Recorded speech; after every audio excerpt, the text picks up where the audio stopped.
right, and welcome everyone to Consciousness Caffeine Radio. We're getting a little techie issue here in Mercury retrograde. But today we have a really great show, and I'm really excited. We have two guests. This spurred from our interview of Santos Bonacci a couple weeks ago. And it was really exciting because our special guest today with our topic, who your strawman is and how he can help you.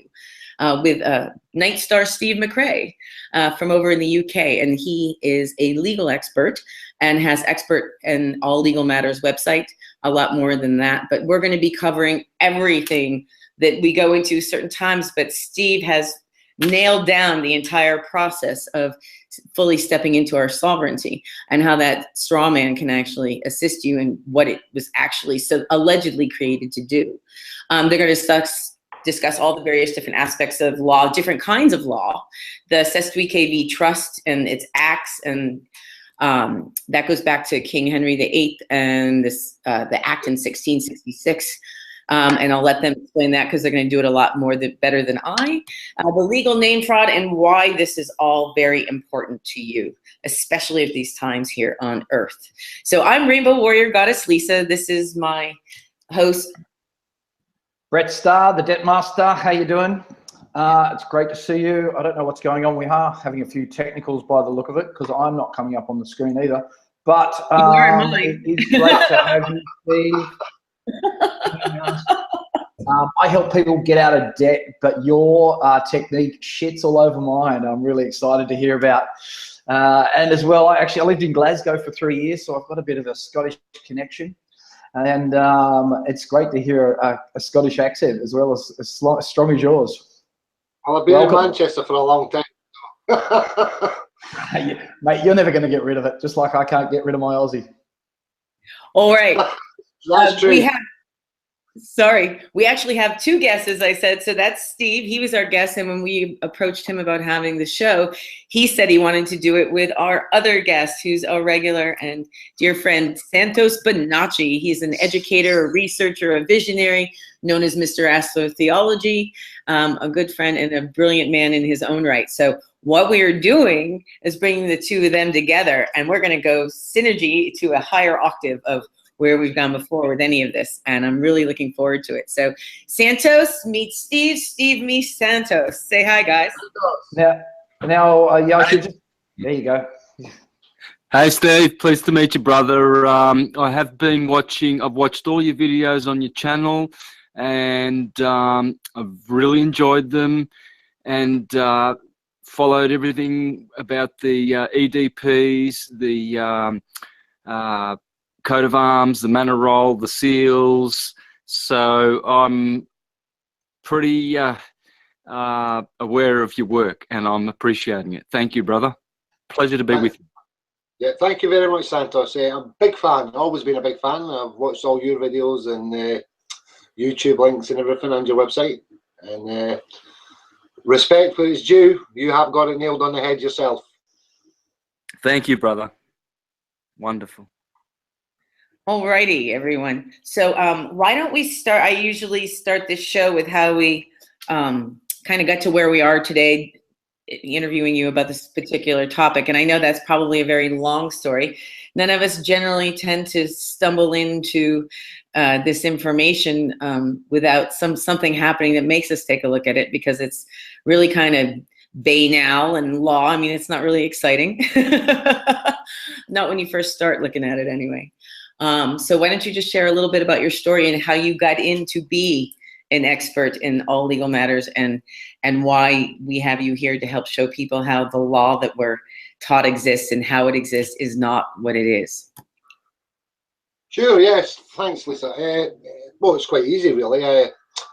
I knew when I was young, 21 actually, 21, there was something not right with the system. It's a process you go through, getting told to do certain things, which goes against the grain of nature itself, tells you everything you need to know about it. So when you've got to conform and sign, conform and sign, conform and sign, it goes against everything natural to man or woman, because that's not how it's meant to be. It's just not. So I've learned this through 30 years with special people. One of them being my uncle, and He is a retired judge, Supreme Court judge, and he showed me things that you guys never get to see. Simple. It's inner workings of the side of it. Now, I'm not going to mention who he is because, for obvious reasons, he's signed a disclosure. They sign up to these things, they're not allowed to discuss. But under oath, because he signs an oath as well, if you come to him with the right questions, he has to help you. Really? So it's been a process of years learning. That's how it's worked. 30 years of learning all this. It's a long time. Yeah, so Santos, Rowan, Romley doing the glosses, Franco Collins for doing his stuff on the coats of arms. They've all done their thing. They've all done it. What they've not done is all pieced it all together. That's the thing. That's where everybody's struggling at the moment.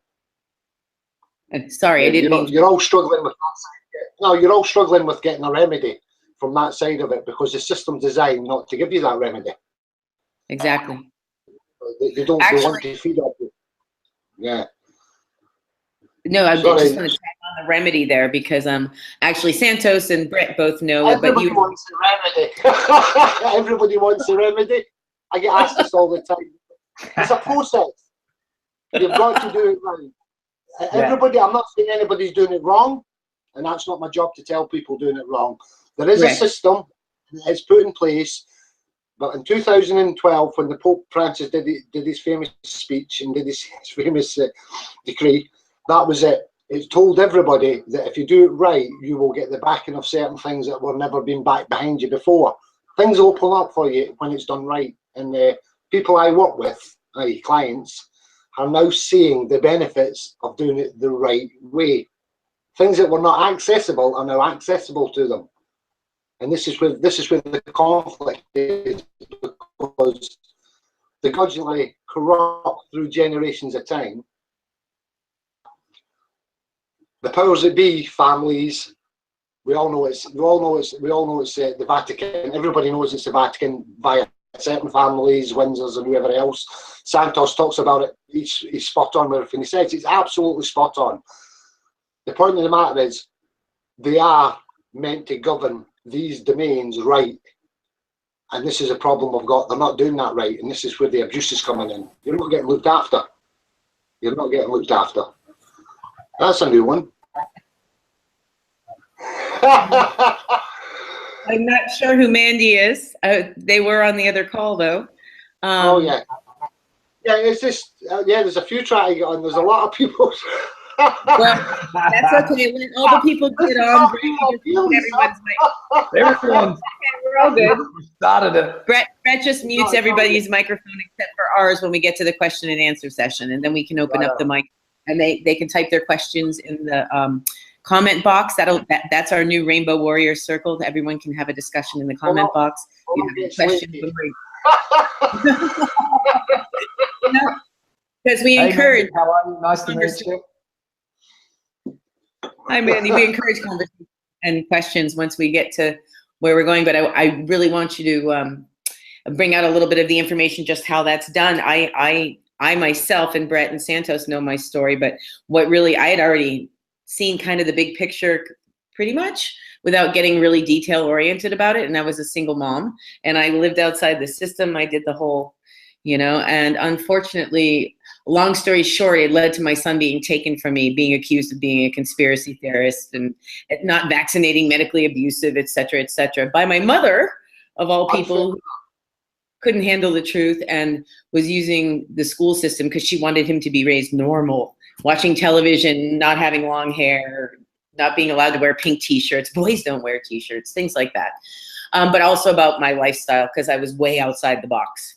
I already wasn't paying income taxes, and she was like, what's going to happen to you? You don't have any credit. You don't use credit card. How are you going to, you're a mother, blah, blah. So long story short, and it started me on a trail, and it also had to do with Kundalini awakening, but over 7 years ago, and eventually led to a trial where I presented myself sui juris, not realizing that trying to show up as being in the private in a public was BS. And then I met a really good friend who was one of the OPPT trustees, Caleb Skinner, and we became friends, and he kind of really helped bring me up a whole nother notch, as well as interviewing Santos for years, really helped expand my knowledge.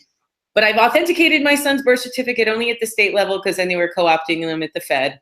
I have a passport with all zeros, but I'm looking to see what your information can do to help me weave it all together, but also as well so everyone can. So I just wanted to let you know my investment in the story, because I know my soul and my son's soul are going through this so that I can do this work, and we can all here, like we're all doing our work, bring this information out so we can help free humanity. You know, they need to free themselves, but they need to have the information to do it first. Yeah, but they need to. Yeah, you're quite correct. It's a long process. It's a learning curve. You're learning. It's always learning. Mm-hmm. The best way to learn anything is to listen to others, and then try it yourself. Until you actually start the process doing this yourself, you're never really going to understand, because you're going to be conflicting with real and not real, because legal is not real. Yep. It's not even by consent anymore, as we all know. Try America, Australia, Britain. There's no consent. We don't even have a prime minister by consent. It's that simple. It's not. She's not been voted in, but yet she is the prime minister of Great Britain. There's no consent there. Do you see where I'm going? The rule of law has been broken. It's been broken. Simple as. The greatest things that has just been pulled over everyone's eyes, isn't it? It's just that classic thing. It's frightening. You're right, Brett. It's absolutely frightening. See, Santos is on about it. He goes on about how everything. So does Romley and Frank, about everything is owned by the Queen. They are quite right. There is 3 major cities: the Vatican, the Queen's Domain, which is the Milo in London. Oh, we're gone off again. But I know what you just said. You said it's the 3. I call it the Axis, the unholy Trinity. But you're talking about Washington D.C., the City of London, and England, the Vatican. Absolutely correct. Absolutely correct. They are the 3. But the main one is the Vatican, as Santos quite clearly tells you. But from the Vatican, there are certain families that run them all, and he's absolutely correct. The point of the matter is, everything is still run out of Windsor. If you look at everything straight through, no matter through the histories of time, you'll find out that the blood-related families have always come from the Vatican via Windsors or previous generations of kings and queens prior to that. So you can see the lines, how they connect from them ones. That's simple as. Now, Australia, take Australia, because that's where Santos, Romley, Franco Collins, they're all living. I love this one. This is excellent, this one. The Queen is pulled out, but she's brought in the legal side of it. Now, under the law, the real law, you have got no remedy, because you're all still dead, lost at sea, delinquents and wards of the state via the birth certificate. So then you all get rid of them, hand them back, and then you've just not done anything here. This is why you're getting constant conflict, or what should I say, getting abused, basically, because that's what you're all getting, abused. You need to change the way you're doing that. See, once you get your estate in order, like Franco Collins, and he talks quite a bit about this, Frank, and he's got most of that right. Once that's done and it's been logged in and been put on notice for everybody, yeah, certain things open up to you. You have just not found out what they are yet. Now, the people in Britain that I deal with and other places have got access to things they've not had before, and they're getting it sorted through the real as well as the legal. This is the difference. We're working both sides. We're doing it. We're live. We're doing it. It's Helen is the first one in this country to do it the way it's supposed to be done. Helen Ann Gardner is the first one. That's why she's on the website. She's asked me to put everything to do with mortgage fraud, everything up there. She's doing absolutely correct. She has now got the real police involved, who are now looking at the land register, the mortgage companies, the banks, the solicitors, everybody, including the police as well, which is the Met Police, because they're not the real police. I hate to say it, but they're not. They are a corporation. Mm-hmm. The City of London Police, they are a corporation, but the difference being is they are the overseers of this domain. That's who they are. Every country has an Attorney General, yes? You have an Attorney General in America, you have an Attorney General in Australia. Everybody has an Attorney General, yes? Yes. Can I ask you first, though, Steve? Yes. In my research, I found that the police officers actually have 2 duties: to act as a peace officer, what we think a police officer is supposed to be, and then as a statutes and code enforcer, which is their corporate, and that No, rules over. No, that doesn't rule over that. That's not that. An oath, when an officer takes an oath, it's an oath to the sovereignty of the people, just like a judge. Yep. It's an oath to the sovereignty. It's not to a corporation. This is why judges don't sign anything. This is why nobody signs anything, because the minute they sign it and you've got your house in order, proper damages back through the real courts and the real police, which get involved rather quickly when you're a private estate. As Helen has found out, it's took her since March to now to get the Serious Crime Squad involved, which are actually doing it, and they're actually bringing criminal charges against all these fraudulent corporations for concealment, fraud, everything. This is things we don't show you. We don't show you this on the internet, and we've been asked not to, and there's a good reason for it, because we've spent the time with Helen. She's got her coat of arms done. She's put her notice out in the paper. She's done everything she's supposed to do in law, and she collects all the evidence. She goes through all the legal departments that you're meant to do, because it's a list system. You've got to try that first, and then once it comes back and they're all bent anyway, or should I say fraudulent and concealing everything, you have now got the material evidence to move it forward to the next gate, which is then the different law side, which is the real law, which is the Serious Crime Squad. They will have to act in it because you are now a private estate. You're outside the realm of legal. This is what people don't understand. There is two law systems running, and everywhere, they're everywhere. They're in your country, they're in Australia, they're in America, they're everywhere. You're speaking. Two law systems.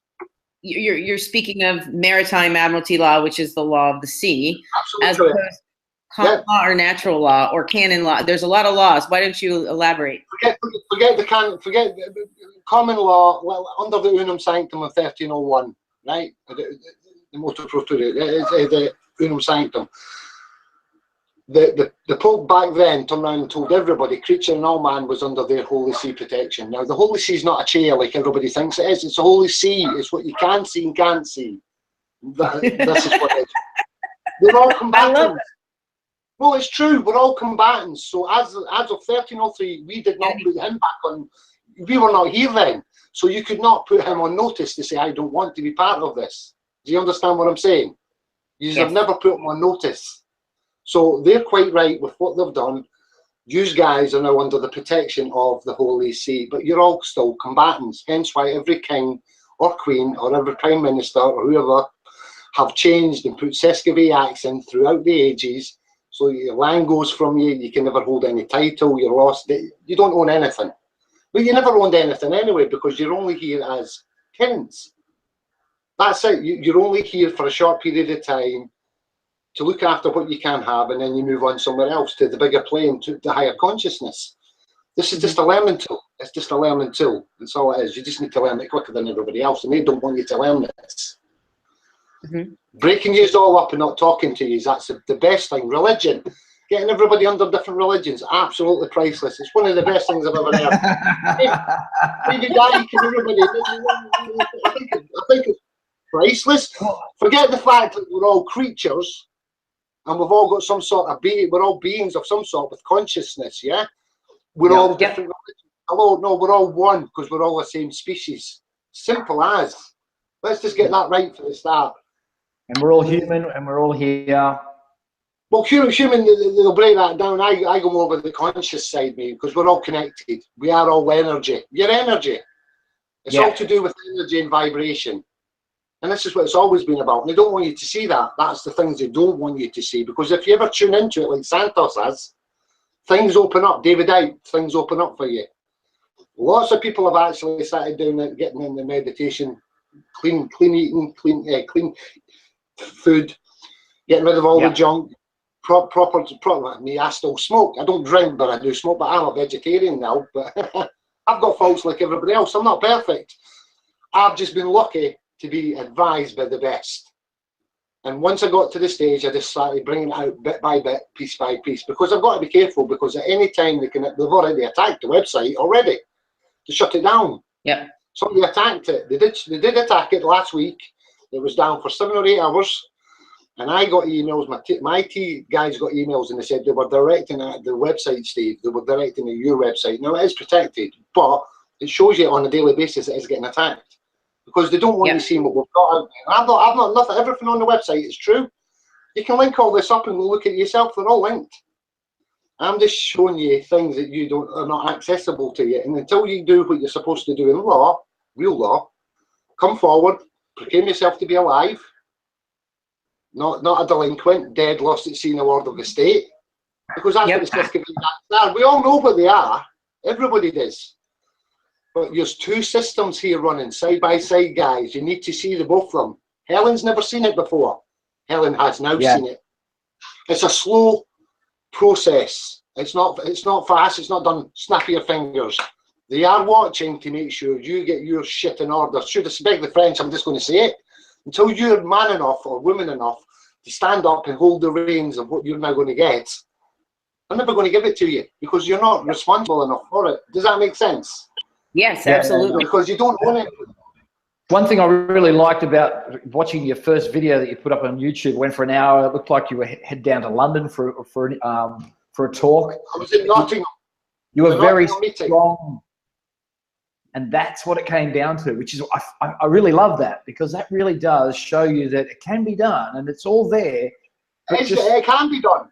Protect yourself properly. Yeah. And honor. I love that. I love that honor. You've got to be honourable what you do, even though they're not honourable. And this is what I keep trying to tell people that I work with. And Helen is still getting attacked by corporations at this moment in time. And we know why, because she started something that they don't want, because this criminal charge is getting dropped. That's why. We know this. So we're working the legal system now, and we're starting to I'm putting in protection. You all know about PO boxes. I take it you have PO boxes in your country? Yeah. Right? Yeah. I don't anymore. Lisa, any corporation you have any dealings with, yes, always tells you to reply back to a PO box number. Do you know why that is? Does anybody know why that is? Please tell me.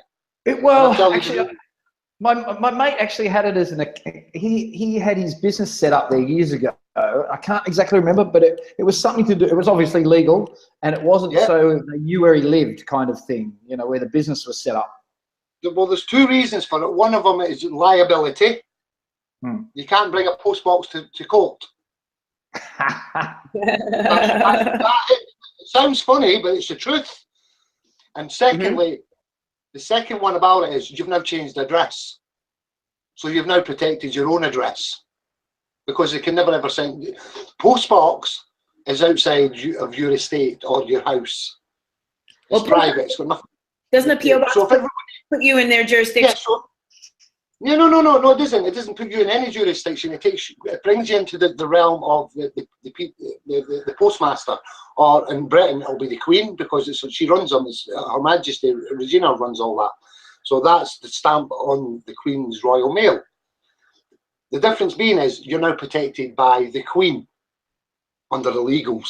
This is where it gets really interesting, because it's quite frightening, because these things are for they've all cottoned onto it. These corporations have cottoned onto this, hence why they do it. This is why you guys have not done yet. You need to get that. The first thing I would do is go down to my local post office and change my address to get everything sent to a post box. First thing I would do. It now separates the post box, post box number, post box. A private one. So in Australia we have you know the post office, and inside the post office, the little boxes like this bit. That's right. Rent, and your mail goes to. Yeah, it now separates you from the corporation aggregate to a corporation sole to a private. So it brings 3 different domains in. So your house is now protected because you don't live there, do you? Because it's the care of the post office. How are they going to take the post office off you? Everybody should have done that. The minute these letters started coming through, please turn your address. Council tax. We'll take the council tax. Everybody has tax of some sort. It always says, please return it to PO box. Do. Yes. It is. I just wrote, I do not consent across it and mailed it back and never heard. I can appreciate that. I do. I feel for that, and that's a good thing, but it doesn't work very well. Trust me on it, because it's still coming to your house. Yeah? It's coming to your house. You don't want nothing coming to your house, do you? No. So get a post office. So get a post office box and get everything redirected there. That's your new house. I actually have no mail. I left the U.S. 3 years ago, and I've been living around the world. Yeah, you can do that. Lisa, you're right. You can do things like that. You're spot on. Personally speaking, I would get myself a post office box number and get everything put into it, no matter what it is. It separates the legal from the real. It separates legal from real. You're now protecting your estate on another level on the legals. So when they come to discharge any deeds on you or charges on your estate, yeah, instead of post box, they've got to hit first. Then they've got to take on whoever's in charge of the post office service on whatever country it's in. Do you get my drift? So I can have a post office box in Bali and do the same thing.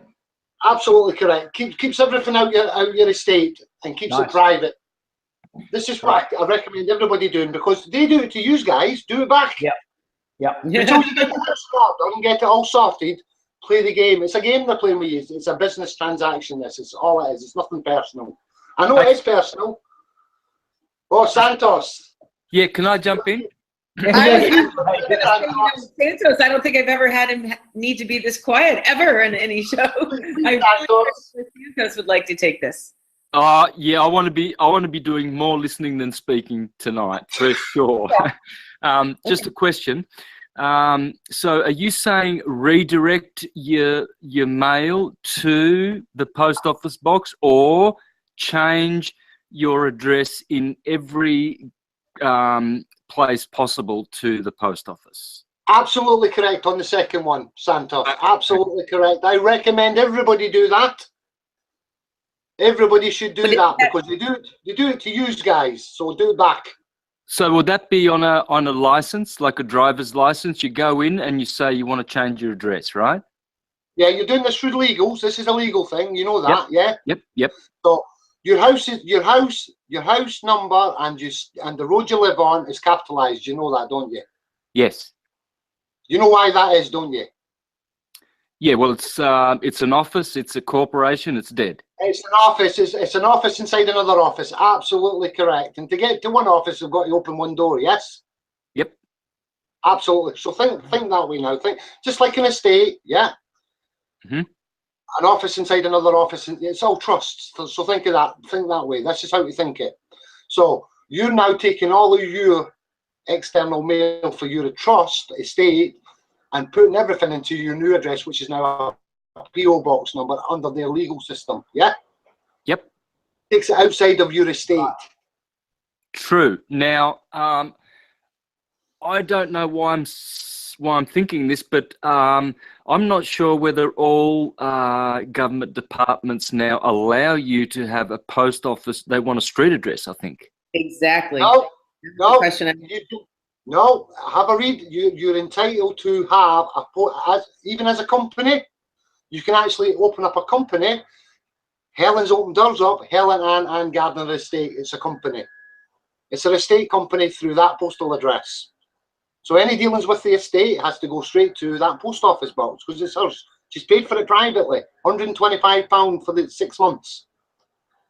And she's absolutely correct. This is now changing. It now brings your estate live. This is the difference now. This is your estate coming live. And this is where you start getting your remedy in law, because it's out of your estate now that they can't attack legally wise, because there's no return address. It goes straight to your post office box. Absolutely. You're coming out of the area. Sorry, Santos? Yeah, it makes sense for sure. It's perfect sense. Absolutely. And I horned on about this to Helen when I went down in March, and I thought she had done it. She phoned me up the other day there, and I said, please tell me you've done it. She goes, I'm doing it now, Steve. I said, it's 3 months too late. You should have done it back then. You see where I'm going? They know what you're just about to do. They're watching what you are doing when you do your estate and get them in order, and they are trying to foreclose on all your properties before you go live. Because once you are live, everything changes. You get access to the serious crime squad, you get criminal charges brought in against corporations, you get remedies in courtrooms that are private, because they'll never ever let the people hear about what's going on. Simple as. Trust me, there's another world behind the world we're living. Absolutely. Absolutely. It's not fair, and I'm not going to say this is ever going to be fair. And there's thousands of people out there working really hard to get remedy to all this, and they're not going to get it because they're not ready for it. Does that make sense? They're not ready in the head. You've got to be ready. You've got to be ready in the head. If you're not ready for it, you know, this is. It took me 30 years, and I'm still trying to fathom the grass, how low these low life, blood sucking. I'm not even going to. I don't swear, but like I said, parasites. Parasitic, yes. No, they're parasitic. They're feeding on you. They're constantly keeping everybody down, and the man and the woman thrive best when they talk and they connect and they want to get together and bounce off each other. I don't care if it's wrong. The point of the matter is, if everybody's on the same page, what's to say they're wrong? Nobody. No, nobody's right, nobody's wrong. Everybody's entitled to an opinion. It's just their system is so wound up that you guys are just going to keep going round. And I hate saying this, round and round and round. You're looking for an exit, you're not going to get one until it's done right. Sorry, I'm going to say it as I see it. I'll just come out and say it. No, that's absolutely perfectly how I perceived it, and that even when you think you have an out, that there's another string. And to be honest, I'm just like at my wit's end. So I know there's ways, and there's been different people, and I have friends. On my passport, I have is all zeros. Well, it's not a social security. This is the way out. Right. See, every country has a certain legal or statute. Yes. Yeah. Every country. Many of them usually. Yeah. Right, and in that statutes and acts, you have certain things like the Data Protection Act, subject access request forms, information. You've got these things that are accessible to you, yes? Yes. Santos, yes? Yep, sorry, I was muted, yes. Yeah, so you've got all these things that are in your domain now that's on part of the legals, yes? Mm-hmm. Everybody has a birth certificate, yes? Yes. Yes. Everybody has a national insurance number or a social security number, yes? Yep. Would you agree they are would you agree they are unique to you? Yes. Would I agree that they're unique to you? They're yours. They're not anybody else's. These numbers are your ones. They're not anybody else. There's no two of them floating around. There's only one. Actually, you're right. Because actually, when I changed my license. Yeah, when I changed my driver's license and I went back to New South Wales, I hadn't been there for 7 years. They gave me the exact same number back. Absolutely correct, because you're already in the system. You've been there a long time. You once you're born, you just get allocated a number. These things have been set in motion for a long time. You get born, everything gets put in place. Otherwise, they'd be catching up all the time. Does that make sense?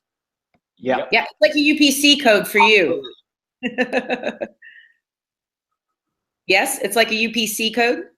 Yeah, exactly the same thing, yeah. So, the most powerful tool yous have got in their arsenal, which is legal to protect yous guys, is the Data Protection. Yes? The Data Protection Act. You have a Data Protection Act in your country. A Data Protection Act? Or a subject act, yeah. You got nothing, none of these things in your country that protects you, so you can actually, when you ask something, they've got to give you full disclosure of it. Surely, you must have.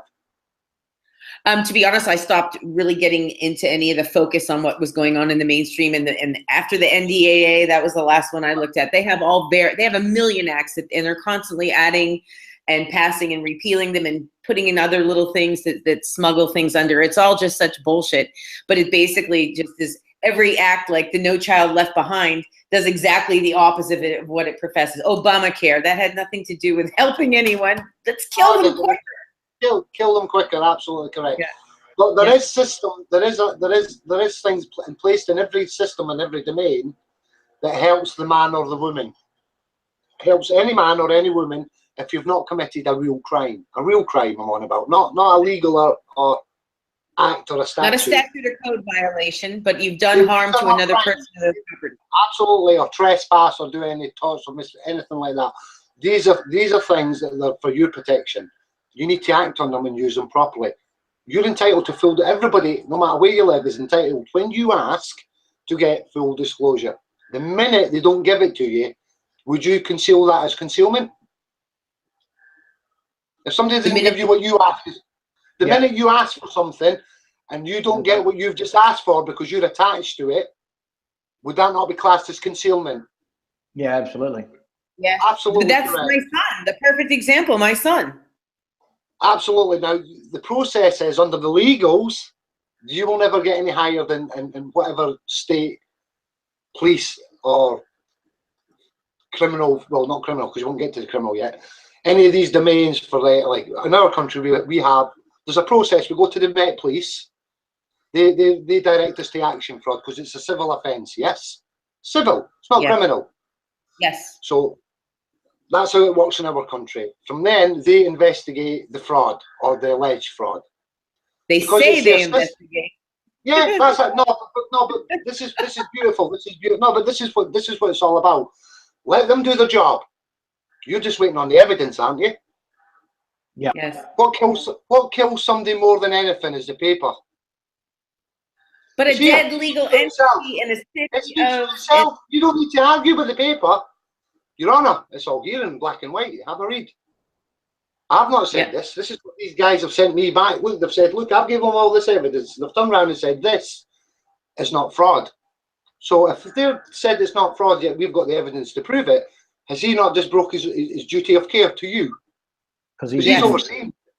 Duty of care has now been breached. So that means his oath's now been breached. Yes.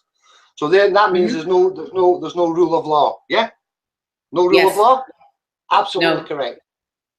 If you're all stuck in illegals, you're only going to go round and round and round. Yes. Yes. The minute you have not legally. Legally is legally. Actually, The minute. Well, from my friend Caleb's perspective, him and Heather Tucci and this other guy Randall, when they did the OPPT filings, they did the LUCC1 filings and hand-served Rothschild a claim of slavery, demanding they stop enslaving humanity with fractional reserve banking and fiat money. And when they talked to the House Counsel to see what the response was, what do you think it was? The only thing they could have done. There is no response. Otherwise, they would have been giving themselves up. But on paper, even the legalese itself, created in its own structure, was undone in 2012. All governments that are all listed as corporations in Washington, D.C., and all banks were dissolved. So they're not even exist in legalese. It's all more than a complete fiction now, yet they're still going as people give their consent. Consent, absolutely correct. You've all gave consent to this, whether, like Santos says, the minute you sign something, you've gave consent to it, whether it be a driving license, a passport, council tax, anything, bills, charges. As soon as you sign it, you charge it. There is no debt. There has never been any debt. You could fight debt tomorrow if they wanted to. All they're after is your hidden trust, because it is there and it is waiting to be claimed. And there are certain rules to it. This is why there's only 1% of the world got it, guys. Yeah. Simple as. Yeah. It's the better odd that only 1% of the whole world are super rich and everybody else is poor. Yeah. It says everything you know about societies we live in. And it's cruel. It is very cruel. It's not nice. But do it right. Keep an honour. Carry on forward. Get the evidence. Yeah. Evidence. It's all I work on is evidence. Once you know who you are, and most people don't know who they are, but once you do, Santos, you know who you are. I know you do. Brett, you know who you are. Lisa, you know who you are. There is thousands of you waking up on a daily basis, yes, and this is all like a minefield to you, and it's designed that way. It really is. Personally speaking, I've just had insight from the other side because of my uncle. That's all I've had. I've been lucky. He showed me things that you guys would never. Given that gift for a reason. Yeah, given that to bring it forward. The website's up there, and I put as much on there as you can see, and there is a lot on there. There's something there called a live born record signed by the Queen. Santos, you know more about this. I know a lot about this. Right here. There's something called what? The live born record signed by the Queen. It's to do with the Philippines. He knows all about this. Yep. You certainly do, brother. No, some troll gave me a heads up about that woman in the island in Philippines and the gold mine and all that. Is that what this is referring to? Not wrong. Not gentleman in question. It was 46-year-old that actually got the certificate of a live birth signed by the Queen. Santos. I think we've lost him. Yep. No. Yeah, I had my mute on. Yes. I saw that. Let's go here. Santos, let Santos give us some enlightenment on this live born record. I got mine in 2013 when I heard about it, and I wish I had done something with it because I was following Franco Collins, but it got a bit too complicated for me. But you're just talking about the live born records in general, yeah? No, just the one that's been signed off by the Queen for that Santos, whatever his what was his name now? I'd have to pull it out of the records. It's he actually proclaimed himself to be alive and then got all the gold after it 3 weeks later. And then there is evidence of it. I've actually got the Are you talking about Jonah Bay or Kurt Kallenbach or? But the both of them. Yeah, what he did was he had to. Yeah, he went to the Prime Minister or whoever it was of the Philippines, and they got the Queen over and they actually signed his live one to pronounce he's alive, so he could access his trust funds for the Vatican. And he got I think it was 300 million worth of gold or something he got within 6 weeks, something mad like that. And it is on record. It's on record. We've got it down, and we've got it in our copyright and trademarks and letter patents that are in England. We've got it. I've got photographs of it as well. That's why the letter went up. The actual thing went up. I showed you, blanked out the middle, but shows you the signature of the Queen. That's live. That's true. That's very true. Yeah, so that's like. I'm sorry. Go ahead, Santos. I did see that. I saw someone posted a video about it. Definitely saw that. Yeah, you're absolutely correct. What you've not seen is the gentleman, because it's a gentleman. He was 46 years old, and he actually got £300 million worth of gold within 6 weeks of that signature getting handed into the Vatican.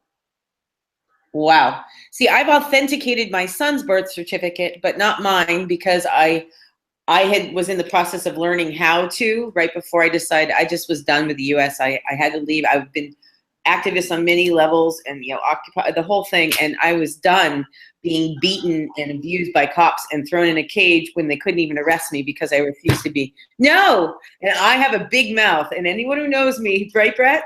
And no, but I know what you're talking about. I don't stop. I'm dedicated. When something is wrong, like that's why I read that thing about anarchy. When they see something going wrong, anarchists, they don't let it sit. And I've always been about truth and justice, and just everything is wrong, and I couldn't stand it. And I couldn't stand that everybody was calling me a freak and that they were all sitting there contributing to it. And I'm like, you know what? I got to go find and I'm Martha's Vineyard. I'm from Martha's Vineyard, this really tiny island in the US where Clinton and Obama and Soros and everybody's summer, and the vast majority of my fellow islanders, well, aside from the fact that, well, I'm not even going to go there. Let's just say that there's a large part of the populace that's not very bright. It's a lot of slave, I'm from a Portuguese family, and, collectively, it's all about serving the rich. And all they want to do is have the Clintons or somebody like that as their client, or wave at them and, be well-liked and make money. They don't want to work out. So I left. No. And I got sick of all the paperwork. I did all the filing, and then I met Caleb. I'm like, okay, now I got to do the UCC1 liens. And I'm like, I'm over here, but I authenticated my son's birth certificate at the state level. And we didn't do the federal because really the state is the one that owns him. The federal is just the one processing the transaction. But we didn't do the federal because they were keeping certificates that were going in to get stamped and sealed. I haven't done my own, but I have a 000 passport.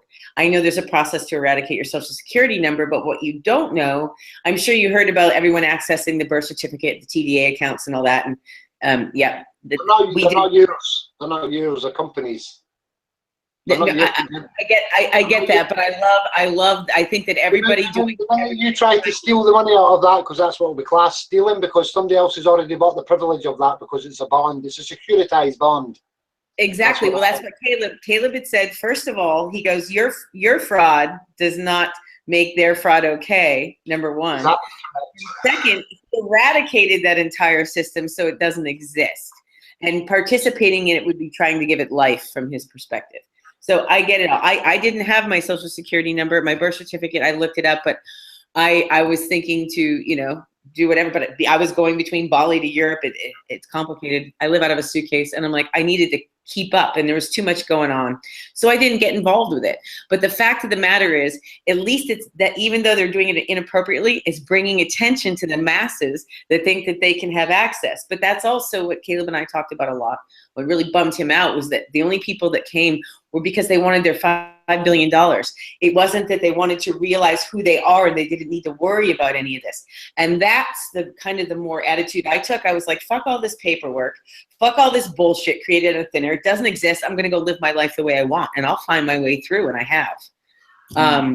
You know, and but I don't give a shit. They can send all the paperwork. I was teaching people about not paying income taxes many years before I had my son stolen, and they never came after me. They don't want me in a court of law. They don't want me to share more information, you know, and that's actually, is it not true that when you do completely reclaim the private, you have to stay in the private and can't publicly? That's it's trespassing. It is. It's trespass. You're absolutely correct. It is trespass. You're right. And in their system, it is called trespass in their system as well. Trespass of treason. Yes. Can I back up just a little bit, because we kind of dove right in. I'd like to just quickly, and then I want Santos to ask the next question. I want Santos to talk. I love listening to Santos. Okay, so let's have Santos. There's kind of some kind of bromance going on here, isn't there? We don't even know about it. Yeah, I think we're blowing up. Yeah. Don't be knocking it now, Brett. Don't be knocking it.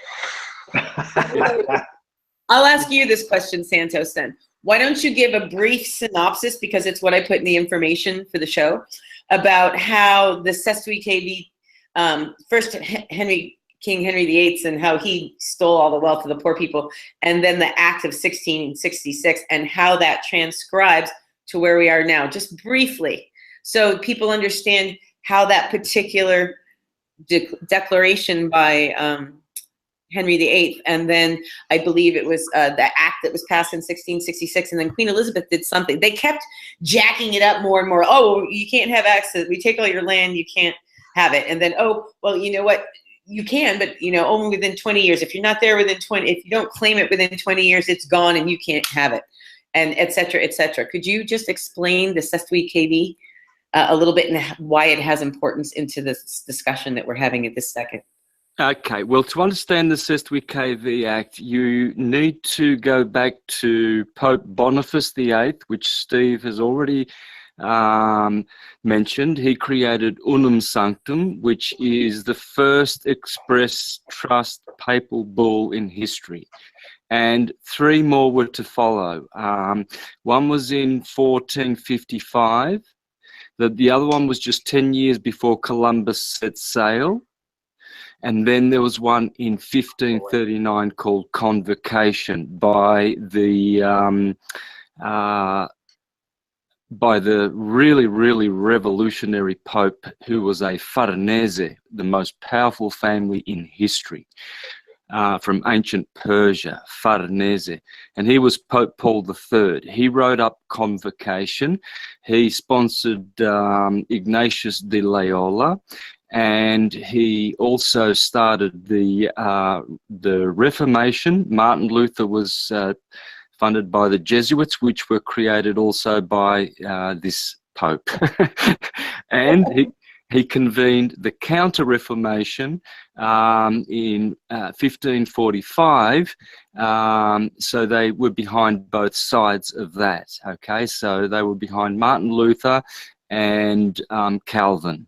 And also they were mixed in with King Henry VIII there. And Pope Paul III Farnese was the one who finished all of the acts and put them under Unum Sanctum, okay? Now, just before I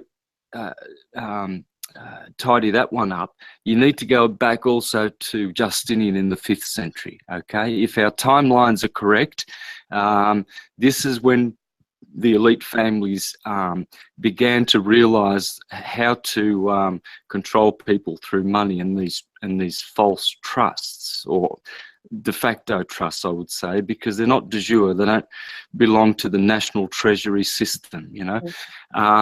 But what I've uncovered, if you go to Wikipedia and look at the list of popes, okay, from St. Peter to Francis, And what you'll find is that for the first 800 or 900 years, all these popes that became heads of the church at the Vatican, they don't have any surnames. Okay, so you see Pope Paul becomes Pope Paul, and Pope Victor becomes, or a man who's called Victor becomes Pope Victor. And then all of a sudden you see names turning up around about the 900s.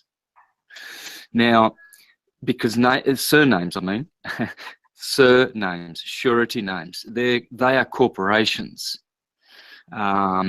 And you'll notice a lot of these very, very powerful families still in existence today, running everything behind the scenes, this slave system. And Pope Boniface VIII, he was a Gaetani.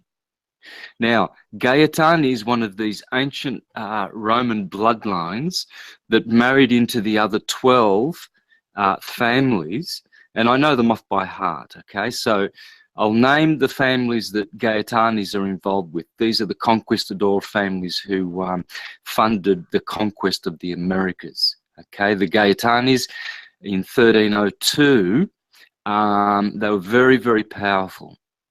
And I think the English had a pope before that, about 200 years, Breakspear. So you'll see that surname, and it's still very powerful in England. And then the Gaetanis married into all these other families, which I'll mention. De Medici, Farnese, Orsini, Pamphili, Aldobrandini, Somalia, Conti, Chigi, Borghese, and Borgia, and the Colonna family. Okay, Colon is Christopher Columbus's original true name, Cristobal Colon. That's the Colonna family. Now, Steve mentioned that the Windsors and the Rothschilds are very, very powerful family from Rome. Yes, they are. And they come from the Guelph. The Guelph were the Orsinis. Okay, these days they're still Orsini. The great pope is Pepe Orsini, most powerful man in the world. Pepe Orsini. He rules, he's the great pope. He pulls the strings of the white pope and the three current superior generals of the Jesuits, the black popes. Now, these Colonna family becomes Columbus, Christopher Columbus, and they morphed into the Ghibellines. Now, the Ghibellines were warring with the Guelphs, we know this, but they were originally the Colonna and the Orsini family. Orsini means red bear, little red bear, and they have a red shield for their coat of arms, and it's an upside down red rose cross, and that morphs into Rothschild, red shield. So they are Orsini. Orsini morphed into the Guelphs, who morphed into the Windsors. So you see, this family and the Farnese family absolutely pull all the strings of these false trust. They created these 13 families, what's called the fondi, or the funds. So they control the funds that control the world. And these funds, they direct the world from the Vatican and from Venice, because Venice is where insurance and the birth certificate and all of that is run from, because they trade in securities and derivatives and futures and insurance and things like that from the maritime island. Therefore, they control that maritime aspect of the law. And so, just to finish off and tidy what I'm saying up, is that these families created the whole surname concept to put people into persons or ships, because they become parsons. The BC is a parson. It makes us someone who holds the Vatican's or the church's property. So By virtue of the birth certificate, we are all Catholic, regardless of whether someone calls themselves a Mormon or any other Protestant or Lutheran. They are Catholic by virtue of the BC. Even though it's null and void because it's fraud. In legalese.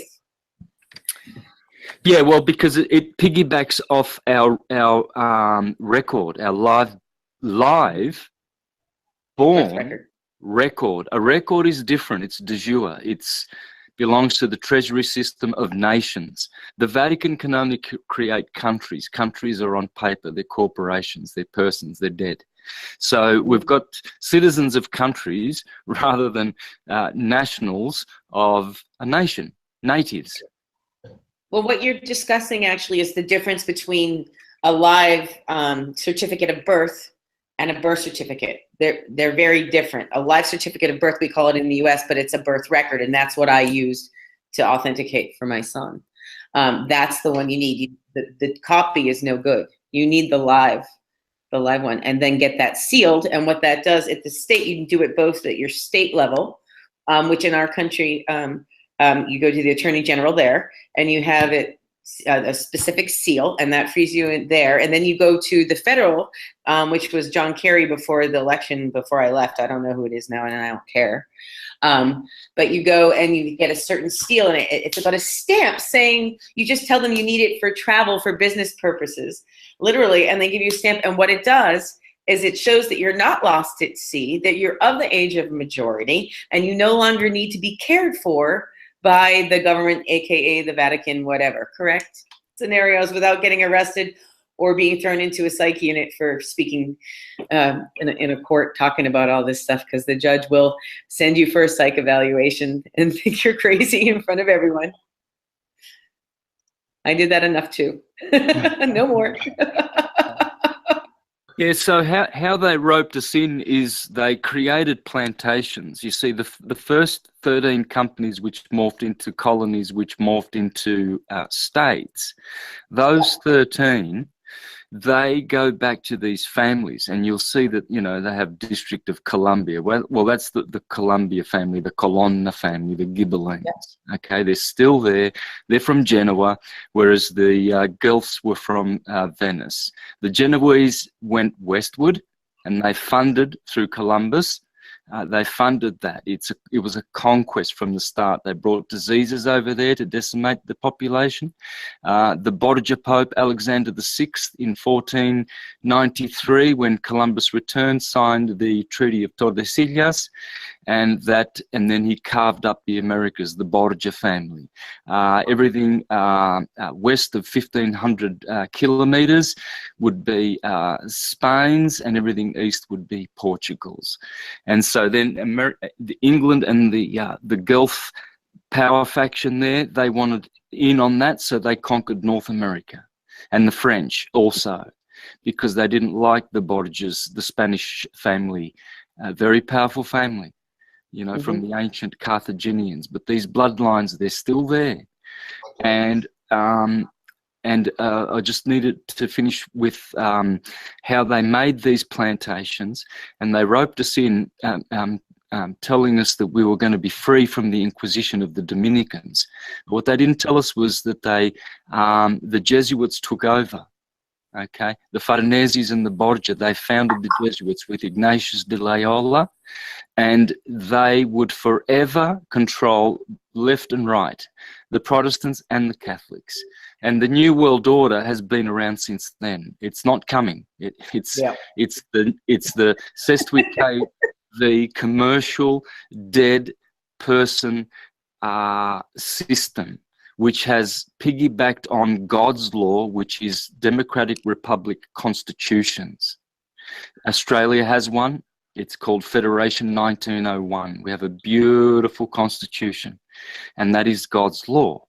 God's law that we turn our backs on is our national law, because our nation is our God. You know, so this system does not reflect on any peoples. It's, you know, run commercially out of London. It's run militarily out of Washington, DC. It's run religiously and ecclesiastically out of Rome. But those people, the Italian, the English, and the Americans, they are national good people. It's the corporate empire that has control in these countries, or these nations, I should say, that probably gives them a lot of hatred. But these families, they don't have any loyalty at all to the nations where they operate out of. Yeah, the Persian bloodlines, the Farneses and the de Medicis, the names tell you all. Medici is media, the Persian and the Median Empire, and they control the media and the medical big pharma industry. Yeah, that's the Medicis. And then you've got the Pallavicinis. They created Islam and they control Islam to this day. If you put in 2 words in YouTube, Pallavicini, and that's one of the 13 families, and then next to it you put Islam, and you'll see all the prominent members of this very powerful family controlling everything to do with Islam and terrorism. Brett, can you just mute the microphone? Yes. He was telling his friend's daughter that he's... Sorry, I can't talk. I'm live on YouTube right now with Santos Bonacci explaining how we fix how the world gets. Not to laugh at what you were saying at all, but to summarize or put in plain, straight, you know, English that a lot of anyone would, I don't even care about the word English, but language. This is the real mob that we're talking about, and this is the real conspiracy that exists. And that's why they put so much focus on the Italian mob movies and The Godfather and all this, because, you know, there are groups and families like that. I know, I've met a bunch of them.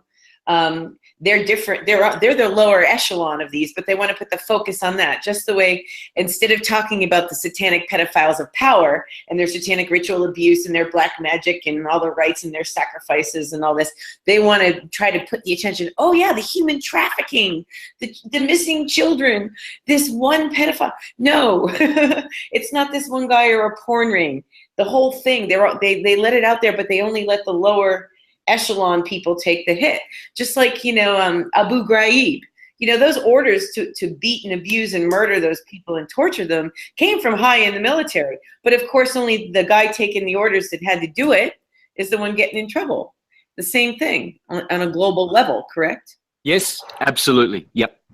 That's how it works. And so you see these families, the Rothschilds, and Rockefellers, they come from these bloodlines. You know, their names tell all. In Egyptian, Ra Kafar means the banker of the pharaoh. See, the Rockefellers, Ra, Rothschild, Ro is going back to Ra, to Egypt. The names tell you what they do and where they originate from. And these families are only interested in empire. Originally, they had their hearts set on the Americas and Australia, and they were going to make a prison planet. And so that's why they sold the conquest of the Americas as if people would be going to freedom to escape the Inquisition. But they brought the Inquisition there because they brought Admiralty law. They brought the Venetian system, the Dog Latin from Justinian. They brought this. What they did was they allowed nations to be set up, because you can't break the spirit of the truth and people. So nations were set up correctly, but the Vatican would always come back through the back door and reclaim her original plantations and companies and colonies, and trace them back to these 13 families. And that's how we got roped in, because we thought we were going for freedom, but we were going for a commercial contract instead. Yep, and of course this is probably even pretty much common knowledge, I would think, and even the lower level truther circuit, is that You know, even our Revolutionary War was funded by King George, funded both sides. It didn't matter who won, as long as the Indians were killed. And that there was some kind of winner who was perceived as the correct one. And then it's all divisory. It's about creating division, separate and destroy, because that's how you weaken. And I remember seeing on your website, you put you spoke initially of surnames. Santos, when he went into that lovely, eloquent explanation as to how we got here from those 13 families. But ironically, 13 is numerically, at least from my study, is completion. That's the final number. And that's why it's kept from us. That's why we don't have 13th floor. 13 is unlucky. Well, granted, that had to do with the Pope and the King of France going and slaughtering the Masons at the time, the Templars, excuse me. But there's so much out there. It's all right there. But it's so easy to get distracted along the way that you never get to the place where Steve has gotten. So I would just like to back up a little bit, because it's one of the first things I saw that was a piece that I kind of lost along the way until right before, and I perfectly went into a lot of it, Santos, as well, is the surname. And on the very front of your website, expert in all legal matters, Steve, you kind of break it. I love it. You broke down this ginormous thing, which I'm sure everything you click on will take you on 10 years of study, but you've summarized and lined it up so easily. And you say after the birth certificate, you bring it down to how it's your name and the surname. Why don't I just pass it to you that way? And how the surname, like you were just saying with the popes, Santos, is not you, it's an epithet. And why don't you explain that a little bit? Because that's something that I missed completely in all my research. Yeah, Santos is absolutely spot on with that. He's absolutely correct with that one, Santos. The surname is not yours, it's a family heredity name. It's been given to you. The "and" is an epithet. It's an add-on. They call it an add-on. That if you go into the dictionary, it's amazing this. If you go online, you can't find it. You have to buy the original Oxford dictionaries and the manuals to see these things and what they mean. "And" is an epithet. It's an add-on. They've added the surname to the live man or woman. Because you were born, your first name is always going to be your original name for your father or your mother. Whether it be Stephen, Lisa, Brett, Santos. That's the live, the real, the man or the woman. The "and" the epithet, which is the surname, that's how they've done it. They've added it to you. That's how they've attached it. Look at everybody's birth certificate, your own birth certificates, and you'll see the word "and" there. You'll know it's there. It's either on your side.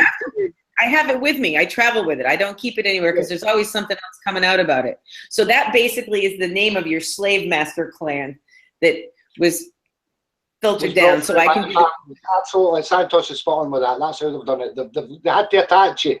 They had to attach the legal to the real, and that's how they did it. Two ways: they tricked your mother and father into doing a birth certificate, registered one, legal, and they didn't give full disclosure on it. See, that's a good bit. The tricky bit is you can get a lot of bang for that if you actually do it right. They've got to give. Well, I knew that I didn't want to attach myself to the last name. I mean, I am a woman who stand. I stand on the land, and I'm commonly known as Lisa. I know this piece. I didn't get into that. Actually, the surname was how it tied to the clan and how you can actually trace back to what wealth you have. And it's not just wealth, because this is what we talked about. We talked about this with the TDA thing. It's not about getting $5 million. I already live my life the way I would if I had $5 million. Maybe I would actually not maybe, I would mandate that I prioritize myself and my pleasure more than trying to do my work. But this is what gives me passion, speaking the truth and finding solutions. I can't go out and sit there and enjoy being in beautiful Bali or, going out in Prague and doing whatever, truly, because I know how many people that are starving and suffering because this truth isn't out. So it's more need, So the birth certificate is a trick of all tricks. It's what we call the trick of all tricks. To add the "I" and then the surname onto it, because they are separated for a reason. It's bringing an add-on. It's an epithet, right? Everything's held at the Vatican, and that's your live born record. right? And this is what's getting traded on. We all know this, right? In the US, they don't even give you your live bond. They give you a true, it says a true copy, but it's... As soon as that doctor signs it, it's gone. It just disappears. That's it. It's vanished. Yeah. But there's two things they do with that, and it's quite clever. Do you know why you put a blood stamp on an EDP, an ecclesiastical depot? Because of the DNA? What happens to you the minute you're born? Well, I was just going to say, I've interviewed Kirk Hellenbeck that's into this. It has to do with having you get Achilles heel. The placenta, allegedly, because that's what brought you into the world. That's your feminine mother. That's what makes it her property. And when they take blood, that's saying that you're now dead and the placenta is buried. That's that gives it the securitization. That stamps it. That brings it very real. They used to take our footprint. They used to take our footprint when we were babies. That's what they do. It's your heel. They prick your heel. It's a blood stamp. Exactly correct. Yeah. That's always done it. Yeah. And that gives I'm gonna go get you guys talk for once. I'll be back in 2 seconds. I wanna know because I know I'm gonna see something on a whole new level. Brett's not spoke for a while. I'm getting worried about the man. He's go for it. Yeah, go for it, Brett. Mate, I've not heard you for a bit. Well, I like to listen, but I was just given dinner. Well, it's getting on a bit there at night now. It's what, about 9, 10 o'clock at night? Yeah, no, it's only 8 o'clock here. 8 o'clock, yeah. See, Santos is absolutely spot on everything he's done. He's been doing this a long time. I am totally behind what Santos. His information is spot on. For what he's done, and not many people have done it. I've done it because I know that for a fact. He's done it. He's actually went and seen the truth for himself. Yeah. He went through the system. He had to see it for himself. Because once you see it, there's no going back. You can't go back once you've seen it. There's no way going back. I've done it myself. Santos has done it himself. There's a few others out there. Romley's done it. Rowan's done it. Yeah. You know what I mean? Franco Collins has done it. These are all individuals that you've got to give credit to where credit's due. They've all pursued their own line, but just all real. Everything's been real all the way straight through, and they're all tying up now. You're all bringing it together. These are all bringing it all together in one big hit. Yeah. Frightening, scary stuff. It's beautiful, really. Absolutely. I think it is. Go on, sorry. Go on, Santos. Yeah, no, it's great to see. I'm enjoying what Romley and Rowan are bringing to the table too, because they also help me to understand the difference between your given name, your Christian name, which are lawful, as compared to your first name, which is, you know, it's the legal system. So the surname is a title because it's a sir, you see. Sure. A sir is a title. So when a policeman asks you for your full name, well, in my case, it's Santa. I don't need to give Bonacci because that's not my full name. My full name. My parents only gave me the one name. I was named after my paternal grandfather, Santo, and so the surname being a title, you're not required to give any titles, just a name. So I think it was Rowan that brought that point out, and I really had an aha moment at that time, and I realised how powerful and true that is.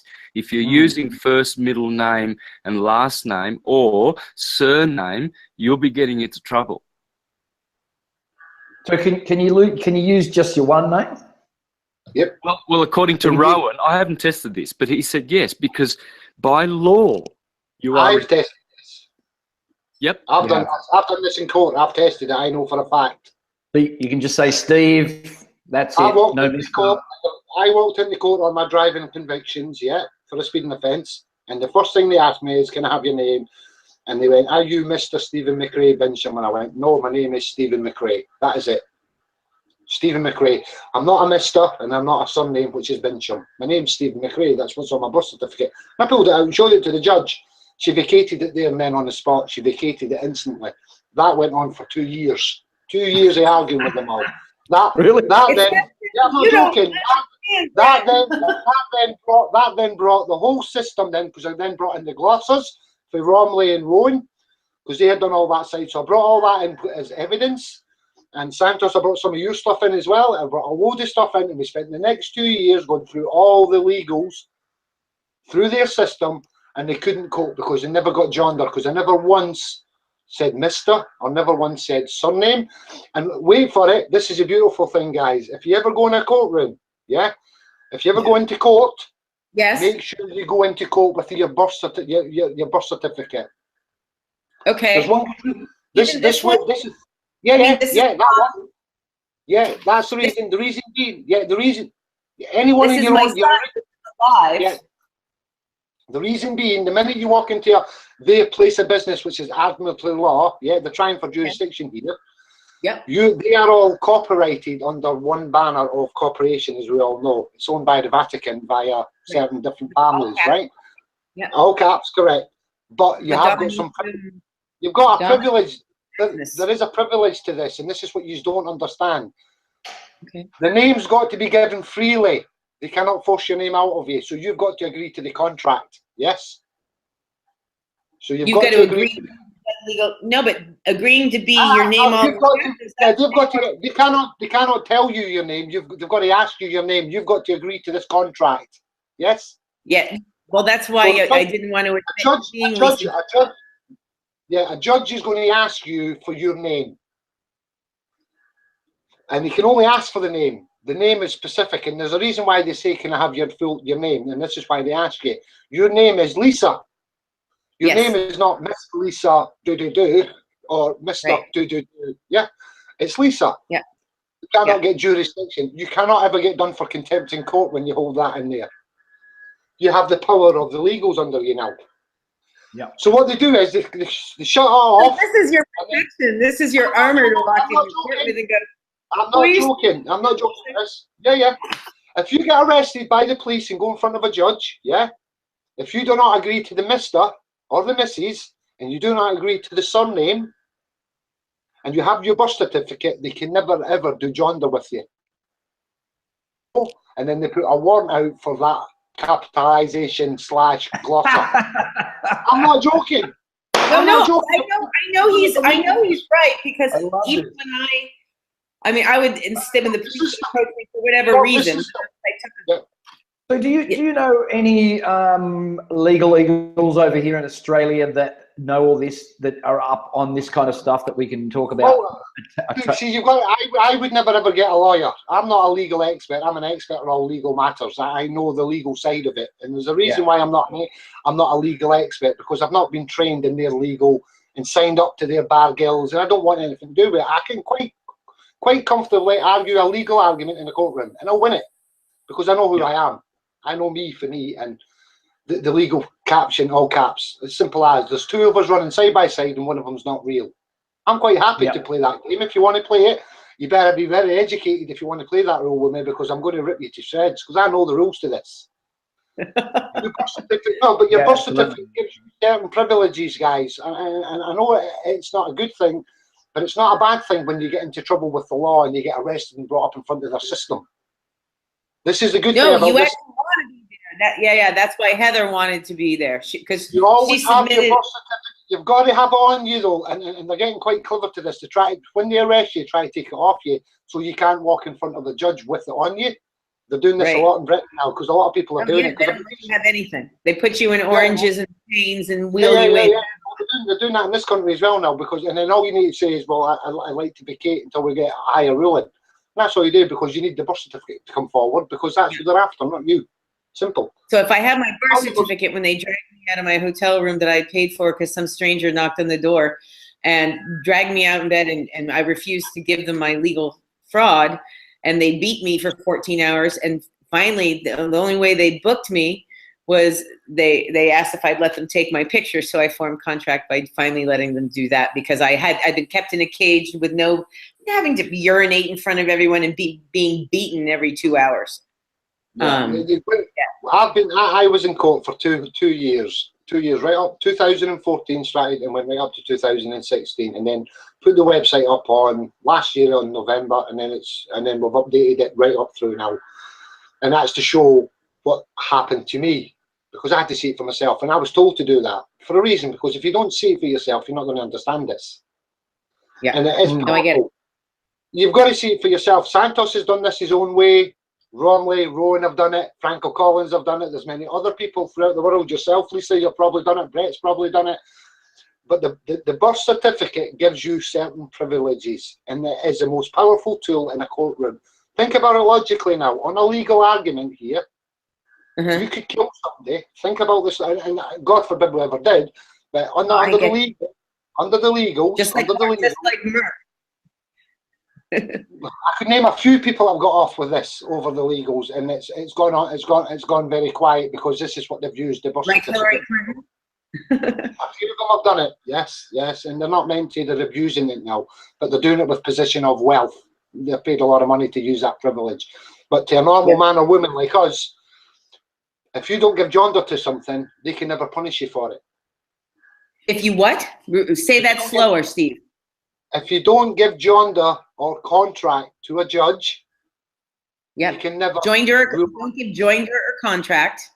Yeah, they can't get gender. So if you go in and they ask you your name, because it's a name they've got to ask for, they're not allowed to ask for your surname. They've got to ask you your name. Any police officer, absolutely correct, Brett. Any police officer, whoever's been arrested by the police, the first thing they ask you for is your name. That's all you need to give them, is your first name, or if it's a first and a middle name, you give it to them, but you never ever give the miss or the mister or the surname ever. I always said, whenever they said, I said I'm a woman. You can't get jurisdiction then. Yeah, but you'll never get jurisdiction. But in a courtroom, it works on your benefit, because they have got to vacate it or adjourn it on the spot. There and then on the spot, they can't argue with you. They've got to do that, because that's the law. That's the rule system. Here's an important question to ask you while we're right here. Let's say you carry your birth certificate around with you, and you get arrested, and they take all your belongings and you end up in the court. What do you say? You say, I'm sorry that you're holding the proof illegally at the police station. What is it you say to the judge to get them to bring you your birth certificate into the courtroom? Well, you're allowed a pen and a paper and a clean. Just like Franco Collins said, if you get arrested, you're entitled to do an affidavit. It's an affidavit of truth. Anybody can do one. They're quite powerful. Only a man or a woman can do an affidavit, guys. Yeah. Yeah. Corporations cannot do an affidavit. They're dead entities. They're not main. Santos, you know all about this and affidavits of truth. You will then swear an affidavit of truth to there and in the spot that you have had your legal birth certificate taken off from you. You would like it returned before you proceed any further. Perfect. Why? Thank you. And that's I always miss those little details. You are allowed. The first thing you see the judges, when the judge arrested you, you say, I've not had time to prepare, Your Honour. I need a pencil, clean clothes, a pencil and a piece of paper so I can do an affidavit. Then we can start from that moment forward when I've just showed you my affidavit of truth. The reason being, there's something been taken from me. I need it here in this courtroom now with me before I can proceed further, because I'm not prepared. And that's it. Stand back and say nothing. They've got to honour that, because it's you, as a man or a woman, need to get some remedy here. No, I get you. I'm to the point where when I even did my son's trial, I went in and I did, when they came down to me, he said, are you the mother, Lisa Jean Vunk? And I said, no. I said, I'm a woman commonly known as Lisa. And I said, the first thing I did was eradicate the ad litem, the lawyer that was appointed to me against my will without my consent, which she sat down and no more. And then I basically presented, established there was no jurisdiction, that there was no living man or woman who had seen me. I had my definitions and I didn't give him jurisdiction. He asked me what I wanted, and I said I wanted my property returned. And I held up a picture of my son. I used the term property. I didn't use his legal name or any of that. And because I was private in the public, and it's a fraudulent tribunal anyway, I ended it. I actually asked, I listed every agent or agency or person that was involved in his legal kidnapping. and which was a lot of people and the agents and their agencies. And I actually didn't enlist the judge, hoping to have him move it to the Department of Justice, to the higher court, to get it up, which of course he ignored.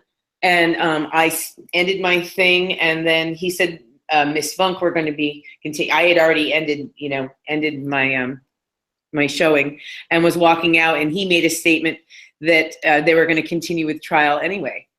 And I went, I didn't. I said, I am not Miss Funk. I am a woman Connolly. And I said that any further action by this court will be deemed trespass of treason, and your name is included, and those will be held accountable. And I left, and he reappointed the lawyer and held a trial for 5 days after I was out of the room, without any consent or anything. It's called a tort of misfeasance. It's not trespass. When you're in a public official domain, i.e. courtrooms or anything like that, it's called a tort of misfeasance. That's its official name. Okay, thank you. That covers. Tort of misfeasance. It is a tort of trespass. It's a trespass. It's a tort of. It's the most hideous crime under ecclesiastical law. A tort of misfeasance. That means that a public official abusing his power. That's what it means. Or breaking his oath. Chat box what it looks like. I want to get that term accurate. Type it in. Tort of misfeasance. It's on my. If you go on my YouTube, if you go on the YouTubes, you'll actually see it. I've got Helen's there, and it shows you tort of misfeasance. It's the most worst crime for any public official to break their oath, and that's what they've just done the minute they don't honour theirs. Tort of misfeasance. Unfortunately, you do it every single day. The vast majority of them, anyway. Ask Santos about his dealings in court, because he's actually been in court. I would like to hear how you got on it. No, that's actually how I had been following. I've been listening to Santos's radio show because it was after my friend Christie's, way back when he was on American Freedom Radio. I remember listening to you with Max Egan and then calling on actually Santos, and I asked you one question, and you guys kind of answered the bigger question because you didn't realize I was going higher. It was funny as hell. But no, Santos, and that's how I was listening to Kate, and you exploded, and I saw the live videos. Why don't you share what happened to you in court there when you got arrested, when you were when they put you in? And I loved how you were teaching everybody Shivambu and everything in the court, and that you actually enjoyed being there because you took the time to educate everyone in the jail. Yeah, well, if I didn't stick to my original plan, I would have been okay. But I guess I was too loquacious and too eager to, try to smash the fiction. But in doing so, passionate is the word. You were very passionate. Yeah, well, I succeeded in a personal way in that I learnt how I failed, if that makes any sense to you. But if you look at it, sorry? I agree. That's how I feel about my son. I failed getting him back, but I learned a lot from that experience. Yeah. So, I mean, if you look at the most famous of all trials, Jesus before Pontius Pilate, he said all the right things, but he still got killed. So, and he answered questions with questions, etc., etc. The point is that the demonic system is designed in such a way that they will make these very, very superficial and incredibly evil tricks that they will recontract with you. They've got all these little tricks. They'll walk out of the court and then come back in. If you don't know, the exact things to say, then you enter into another contract, etc. Certain words and things, they've got their entrapment, and they're masters at it. So I can see now where I failed. I should have stuck to, just not allowing them to impose a surname and a corporate name on me. But I guess I just spoke too much. But I wish I knew as much as I do now, especially with regard to the name, to know that my only name is my given name, which is Santa, you know. So this is the beautiful thing. Imagine how many people would just never ever you know, suffer the damages that they inflict on unsuspecting people if they just knew this one magic powerful thing. Because we do have a remedy, and it's, the scripture says, if you trust in the name of the Lord, you will be saved. Now what that means is to trust in the, you know, the name of the Lord is not the corporate name, it's the Christian name, because that's where we come from. We come from that tradition. So that's the name of the Lord. It's the name of Christ, which is a Christian name. A surname is more related to sort of a dead devil's name, you know. And so we should be trusting in the name of the Lord, and he will deliver us. The system is designed to deliver us. Steve mentioned something very interesting at the beginning about how they were supposed to take care of us with this system.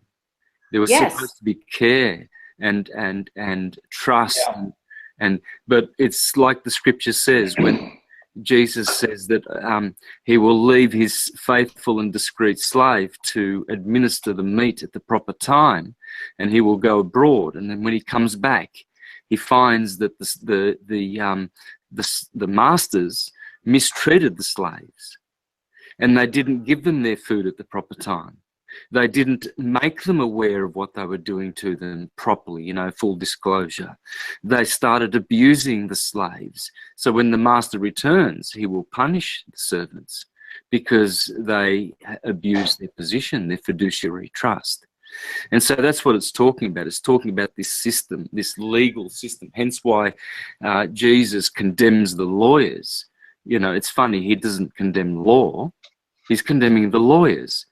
And the same with many other things in the Bible, you know. I get attacked because I'm an astrologer, and people say, oh, but the Bible condemns astrology. And I say, well, where? I've read the Bible many times, backwards, forwards, upside down. I've read it so many times and many versions.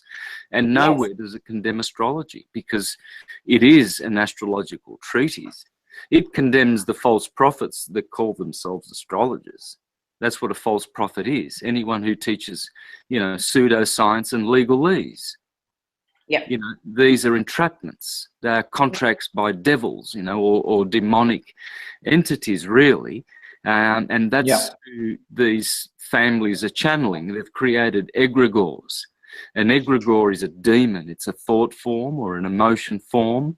And when the families get together and create funds, and then they create secret societies, and then churches and inquisitional institutions like the Jesuits and the Knights of Malta and the Knights of Columbus, they all swear secrecy to this egregore, to this demon that will control their god system.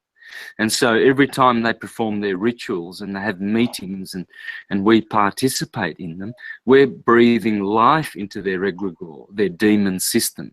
And it's contrary to God's system. It's an antichrist. The true system is the book of life, and that is the book of record. The book of registry, Regis, the king, that's not God the king, that's the temporal king, which is the Pope. And that is blasphemy, that we should, you know, neglect and ignore the book of life. And now we are participating in dead activities. Hence, we are judged in such a way. And the Vatican knows this. Hence, they call us lost at sea, dead, imbeciles. Can I share something that might be I'm not the woo-woo kind of person. You know, like the new age, blah, blah, blah. I went through all that and saw through it. But from my perspective, especially because of what happened, one of my incidences, and you were there during my Kundalini, Santos, one of the rounds anyway. But I was shown, part of it was I was shown, taken somewhere, and I was at this bonfire, and it was like Christ and Buddha and all these various different, you know, gods. And I was screaming at them because they had taken the truth and were hiding it from the people, and that they were drunk on the worship instead of teaching the children that they were all just as powerful as they were. And from my perspective, in duality here in 3D, that God and Satan are simply two sides of the same coin, and it's a parasitic entity that is feeding off us. At the same time, and the religion, and just the way the monarchies has first with the families, first with monarchy, and then with religion, and then with trust, but government, and now through science and media. That's how they've been. It's been this steady flow of. It's kind of like the AIDS virus. It jumps organs. It attacks one, and then your immune system might go up, and it'll go to another one, so it can attack, and it just keeps jumping. So you run out of energy. Your body runs out of life force before it actually gets to map and track the gene and build up an immunity to it. It's very similar, but at the same time, on the other half of that, I'm a firm believer. Like my first video, I made a message to the powers that were, and I thank them for the appropriate lesson and the inappropriate use of power. Because of my experience with Kundalini and being one with all the multiverses, and that we're out of my body but conscious of this and many other dimensions all at the same time, it just made sense that this is just one of the movies, and we chose to participate here, but that we really are way stronger than the entities that actually have parasited us. And this is just the system and the way it shows up in 3D reality, and where we are going, which is being immortal, conscious, co-creator gods and goddesses, is that we literally needed this appropriate lesson before we got that power, because it requires great awareness and sobriety, not in like the sober term, but as in, being direct and present, because it can destroy as easily as it creates. And just like Harry Potter, you better know where you're aiming that wand and what you're saying, the words you're saying, because you will be creating instantly. So I believe this was just a warm up for the humanity down here. Does that sound too crazy? No. I'll just make a short comment there because it's worth contributing. We are becoming the priest and the king, you see. In the book of Revelation, it says that we shall rule for 1,000 years as priests and kings. The king is the sovereign, and the priest is the philosophical side, the spiritual side that we nurture, and we devote our energy to the higher being, to God, what people call God. And so in order to grow fully, we have to grow both the emotional and the intellectual parts of our being. And one is the king and one is the priest. And until we grow in both of these areas, we can't neglect one and we can't neglect the other. Both areas are where we need to, rule our lives. And question, very important. Why is it the king and the priest instead of the king and the priestess? Because it's obvious that what you're talking about is the inner divine masculine, inner divine feminine. No, seriously, that's a only masculine version. There's the feminine is complete. It would, from a balanced perspective, it would be correct.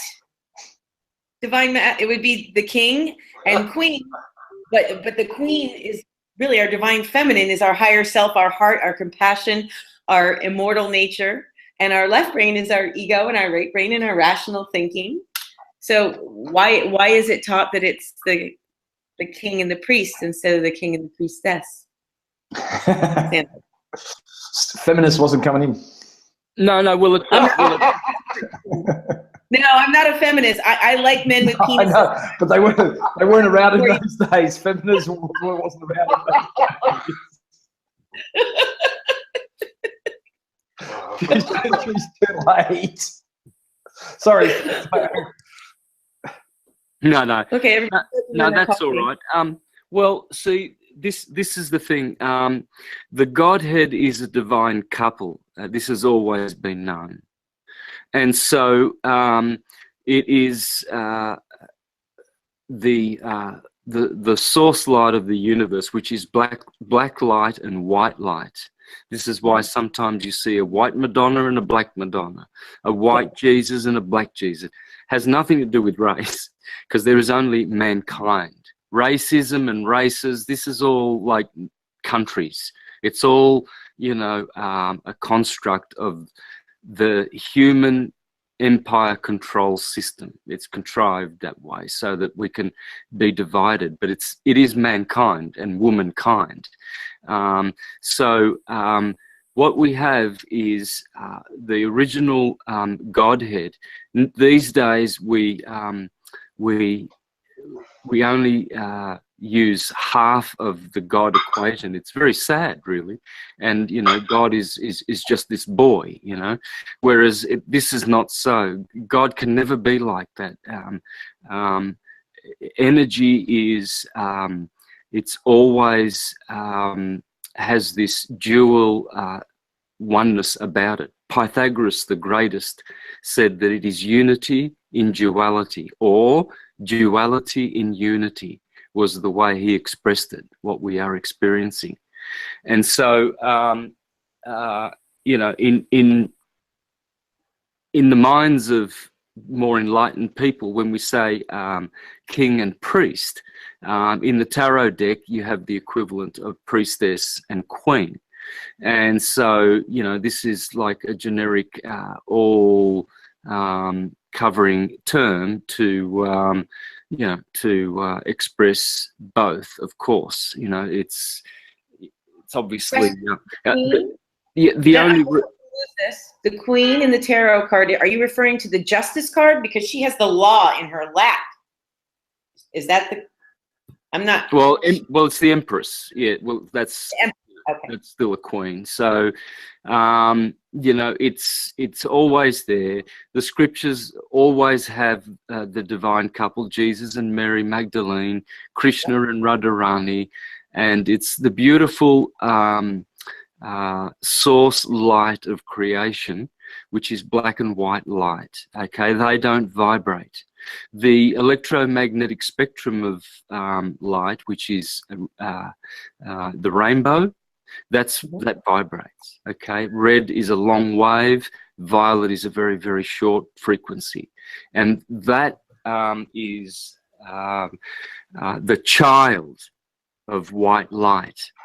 Okay, and so that electrical transverse wave creates the material world, but behind that is black and white light, which is the longitudinal wave, and it is incorruptible. It is the incorruptible magnetic source energy, which is consciousness, unlimited consciousness, which powers and generates this material transverse wave world of vibration. Which is why we get the basic Mandelbrot. You're talking about the main Mandelbrot that can't ever be altered. It's repeated ad infinitum. And as it's above, all so below. Yes. Yes. Yes. Okay. Well, of course, here we go, going off into all these different things. Could we come back though, because I love, you know, Santos, I could listen to you and talk with you for days and days and days on end. But I'd like to swing this back around to, because we could literally spiral off in the divine feminine. Thank you for I'll let you finish the explanation about the Empress and the divine masculine, but I want to get back to actually the part with Steve, and actually about the crest and the seal I'd like to touch on next. So if you could just wrap up my question where I interrupted you about the question about the Queen or the Justice card with the law in her lap on the tarot. Go ahead and finish that thought, and then we'll cruise into that next area.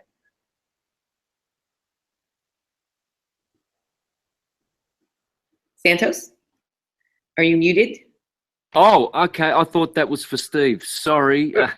I interrupted you to ask you about you. I remember I said this at the King and the Priest, and you were explaining about how it had always been. So yeah, we'll see the process of becoming the king. Steve really has mastered that. So I think I would love to ask Steve He's mentioned already one thing that we can do to step toward that way. That's the post office, post box. But what else could people like me do? The first thing that we should start thinking about. Now, I've got my live born record. Should I start thinking about creating a EDP? Which is the way I should go?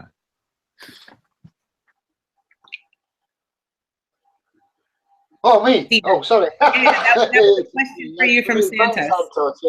Yeah, an EDP, well, that depends if you want to go through the proclaim yourself to be alive to the Vatican. That's a individual choice. That's totally up to what way you would want to go. Most people I do estates for and things like that, they tend to want to go that way. An EDP is between you and the divine creator. It's not between anybody else. You know what it is. I would recommend everybody do one, to be fair, because nobody can come between you and the divine creator. Simple. Not even the Pope. You know what I mean? It's a divine thing. Franco Collins is absolute. What was that? Nothing can come between you and the. I thought you were saying you and the Vatican. And the what? No, Nothing can come not even the Vatican can come between you and the divine creator. Nobody can come between you and the divine creator. I'll slow down so you can hear me. No, the divine creator is, as we all know it, has created this domain. Yes. So under the rule system, their rule system, the Vatican are the only ones that can talk to God, allegedly. Bullshit. I call them out. I know, but that's what they say, and through them they dish out ecclesiastical laws, yes, which are part of the canons, which brings in admiralty and the maritime law and everything else. Okay, so if you do an EDP, which is an ecclesiastical depot, that's between you and the divine creator. Not even the Pope can come between that.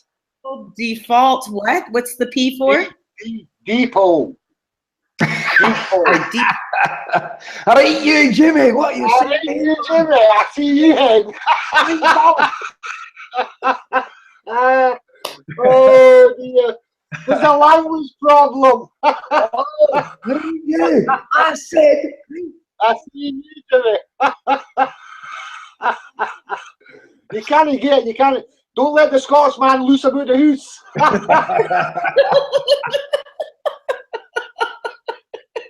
Fucking hell. I love it. So what we need to do, we need to get somebody that speaks Australian, Scottish, American. Oh dear. Oh, let's get some Spanish on here too. Might as well. Some Bahasa. Yeah, everybody's looking good. No, it's not one of them, Lisa. It's called an ecclesiastical depot. You're not getting it, honey. Hello. I'm only at 40% of my hearing and 60. I'm deaf. You're a goddess, remember. You meant to be above everybody else. You're listening to God now. I'm no one. I don't know anything, mate. Now keep me out of this. I work in the channel. I have enough problems in my own country.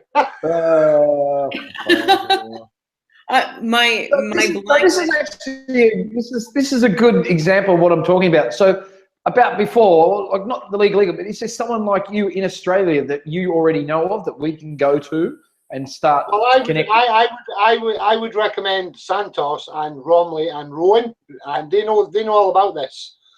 Their work is absolutely flawless. They know how this works. You've just got to get it in a structure. It's got to be structured and it's got to be done right. Once you start doing all the bases and covering all the bases, they start running out of room to maneuver. You're just covering them. That's all you're doing here. All I've done is made sure with Helen, because Helen's the only one that it's done it the way it's supposed to be done. She's not been in dishonour. She's been in honour all of her life. She's asked to get an estate done. We've done her estate. It's been put on notice at the Vatican. She's done everything she's supposed to do. Then she's now went and started doing the legal process to show the legal fraud through the system. She's then done that, and now she's got things open to her now that was not open to her under the legals. Now she's private. Simple. Yeah. It's dead easy to do. It's not hard to do. Well, it's complicated. You've got to understand what it's all about. I make it sound easy, yeah, and to me it is easy, and I do apologise. It's because I've been taught that way. I've been, my mind's been structured to focus on what's real and what's not real. Yeah. Simple. Yeah. So I guess that's it. I guess, you know, like Santos, you absolutely are up on all of this. And like Lisa was saying before, how she's a newbie. If you're a newbie, Lisa, then I'm still sperm or something. I don't know. Yeah, you know. I'm like, you're still lost, Debbie. See? I'm trying to get in the egg, you know. So I guess, yeah, okay, because your website is so in depth and you've got so much information on there and links to go to and YouTube channel, and I guess there must be, you know, somebody that's as dedicated here in each country, you know, that, and Santos. Santos is dedicated to what he's gone up. Santos has gone the next level. Santos, yeah. He understands what this system is. That's who he is. First and foremost, that's who he is. He's a man, and he knows that the only way to get remedy, because this is a conscious thing, it's an enlightenment thing, it's a learning here. That's all we're all doing. We're here, yep. We're learning. They don't want you to learn, because if you learn, you get educated quick, and then when everybody does it, they just wipe out the masses because you get too powerful too quickly. Yeah, this is what they do through different generations of humans through time. You just need to look at evidence. The evidence speaks for itself. You can see whoever was the Atlantis, smartest, wiped out. You get my drift? You see, go through history and look at them all. They get wiped out for a reason. They got smart. They understood what it was all about. It's nothing to do with what you have, what you own. It's all to do with getting perfected and getting in touch with the spiritual side, the connecting. Yes. And that's not just connecting on that level, that's connecting with man and woman as well, helping them grow. Because it's a growing thing. You've got to grow. You can't just jump into this. It's not easy. Everything changes. All your senses heighten, everything changes. Your belief system is getting under attack all the time. It's a massive thing. Not many people will come away from that, from the legal to that. It's a frightening thing if you don't know what you're doing. Santos, he's done it. He's done it. He's spot on. Rowan, Romley, Franco Collins on your side, absolutely correct. Lisa's side, I don't know about Lisa's side. Where are you living, Lisa? I'm sorry? Where do you live? Yeah, no, live. Where do you live? Where do America? No, I left the U.S. 3 years ago. I left the vineyard, and then shortly after the U.S., and I have been kind of following my heart. I had the intention of getting over to New Earth Nation in Bali eventually, but didn't know how that was going to happen. But as soon as I left and I had started my radio show, I had $147 in my pocket aside from my plane ticket. I've been following. I ended up eventually in Bali. I had a lot of stuff before that, but I had a radio show 3 days a week. I was interviewing all kinds of people, and I have a passport in zeros, and I have a home base in Bali, but I'm doing a tour around where my heart wants to go. And I want to go travel and be where I interview. Like if I come to UK, I'm going to want to have you on live again, and I'm going to be with you there. Whereas it started with me and Brett when we started live on YouTube. I was back there, but I don't live anywhere. My home is Martha's Vineyard. I can't go back there. My family, like I said, is a bunch of drunken inbred Portuguese, and they're not bad people. They're just not very bright, and there's a lot of guilt and shame and secrets. And I speak truth, so I'm a heretic to them. And I've been threatened. My dad died on my birthday on the 11th. My family wouldn't even let me talk to him or say goodbye. And they're the ones who have my son, and they don't want him to find out, because then it's basically like, oh, if Lisa's right, then you know, it's this crazy shit, but they've threatened to have me arrested. You know, it's been insinuated that I would be sued and arrested if I set foot on Martha's Vineyard. I'd be accused of trying to kidnap my child. And I'm sure they'll make up some other charges to throw at me. And I'm done being thrown into this tiny little cell in Edgartown Court, knowing that I shouldn't be there, and sick of having these small minds and small people that think they know me and who have the IQ of a gnat locking me up and beating me and trying to tell me I'm crazy. I'm done. So I don't have a home. I'm in Prague right now. My home is where my heart is. I'm in Prague right now, and this is my home for a few months. I hope that was enough of an answer to your question. Where were you going? Well, in America, you've got Santos, and you've got Romley and Franco Collins. If all four of them ever decided to get together, between all four of them, they become very, very powerful as a unit, because each one of them have individual uniqueness to bring to the table. Does that make sense? Yeah. Yes, that's the next show we have to schedule. Deep knowledge. It's like David Icke is on the Isle of Wight, I think it is. He's probably one of the most savviest man that out there. He's seen it for what it really is, the whole big picture. With super beings and other different enlightenments and the Illuminati, everything. He's got it. He's hit it in the head. He found out about it a long time ago when he went and did the ayahuasca plant and did it down in Peru, and he opened up his third eye. Ayahuasca plant. I'm Scottish. Forgive me. No, I was just saying it so maybe people that didn't understand it either could hear it. That's all. This is why the drugs are illegal in certain countries, because this helps you progress where you need to be, but it's got to be done right. It's got to be done in an environment that's right. The body's got to be cleansed. That means all toxins out the body. Everything's got to be right for you to progress that level to pop that eye. Because if the body's not ready, the mind's not going to take it. No, of course. The mind won't take it. Also, because the mind will be busy worrying about the body to let go of everything that's reality. Does that make sense? Yeah. Because we used to actually talk. Santos used to talk about this a lot. No, I used to be a holistic nutritional consultant and help people eradicate disease and toxins and get healthy. And then I realized the emotional life. I've heard Kundalini. No, I've never done plant medicine except mushrooms, except I've had Kundalini, which is when your pineal gland fires DMT, which is what the medicinal plants are for. So I've gone. Absolutely correct. That's what once your body's detoxed, that's what it is. Absolutely correct. Yes. Yeah, it's just they've put a system in place to keep you guys separated, because they know every generation has clever enough, or man or woman, that will jump above the norm and see it for what it is, outside the box and look in. So you'll see yourself. Until now. This is what they're frightened of. He's all getting together and making. See, just think about it now. Just logically thinking about this, just off the top of my head, without actually saying anything here. David Icke, yeah.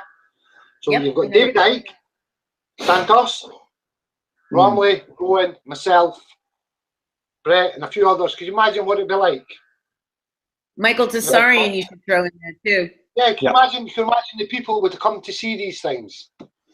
And yes, I've already dreamed of doing that. It's called the Revolution of Love, and it travels around the world like Lollapalooza. No, this was part of my vision in Kundalini, and I was talking about it, and things started to happen. Yeah, it's all. I've actually seen it. But my question to you is, me, it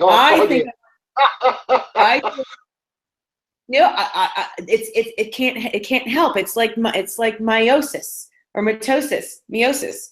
You know, when a cell cleavage, it replicates and separates, and once it takes off, but at first it's all just one big glob, but then something shifts, and it becomes the endoderm and the mesoderm and the ectoderm, and then boom, all of a sudden it keeps shifting and shifting, and we're at that point now where the only next step is, because I started this show to have people like Santos and people whose work, like Dr. Leonard Horowitz for AIDS and Ebola and the science part, all these people, so that I could ask the questions that I never heard asked listening to their shows, and I could never get picked on. So I decided to do the show and have the people to get better questions, and have the Rainbow Warrior Circle, to have people who didn't know any of it was going on, or did, and wanted to contribute to the conversation, so that we could create sustainable solutions for the earth. And that's why we started up again, and we're going into the 2.0 next octave, and it's not going to be this calm, nice, play it safe. We're going to go straight to all of it, and we're going to rip the Band-Aid off. And the people, I mean, we just had this eclipse. We'll let Santos elaborate on that. But it was grow or go. You're either going to grow or you're going. And we're growing, and we're not stopping. We're going to take off like a good cancer. Replicate like everywhere. Santos knows all about the eclipse and everything like that. It's his forte. It's his forte. Yes, it is. He should speak about that. There's things happening and moving with that. I know what it is, but Santos is a man. You should let Santos talk about the eclipse and what's still to come, because something's coming. No, I get that. Let's go. Come on, Santos. Well, the beautiful thing about this eclipse, was that a lot of people were around to look at it and paid a lot of attention to it. So the more of the mass of consciousness is aware of it and focuses, you know, their consciousness toward it, the more effective and powerful it will be. So it's a portal. It's a reset. Eclipses are all about resetting the timeline, or changing the nature, upgrading the nature of the sun. And you may actually notice that the light has shifted. It's more golden than when the sun is shifted toward red or blue, redshift, blue shift, it's more harsh. But when the sun is toward the middle, where it's yellow and green, which is where it is now, that's what happens with eclipses. They are actually resets. They are portals in time, and they change the energy frequency of the sun. So what's happened is an upgrade in the solar system. More intelligence is coming through, more souls of a higher vibration, because we've had quite a few hundred years of souls that haven't done much developing in the past are incarnating, so really low developed ones, whereas in higher times like the golden age, it was much better, and this earth was able to attract a much better quality of being. So we've been mixed up, on this timeline. There's advanced people and there's not very advanced people, and the elite have really taken advantage of them, because their modus operandi is let who will be deceived be deceived. And from their level of operation, it's fair game. It's nothing personal, it's just pure business. And so that's the way they write their contracts. But this eclipse, coupled with the one in 2024 in April the 8th of 2024, this one crossed in Leo on the 28th degree, and that one will cross on the 18th degree of Aries. So one is the lion and one is the lamb in the zodiac, Aries and Leo. And of course, Jesus is described as the Lamb of God and the Lion of the tribe of Judah. So that's crazy, because I'm a Leo with Aries rising. Well, I'm an Aries with Leo rising. Nice mirror. Yeah. So that's a lot of fire, and those signs are very, very holy, those signs in the ecliptic, because they are the only two places where the sun is glorified.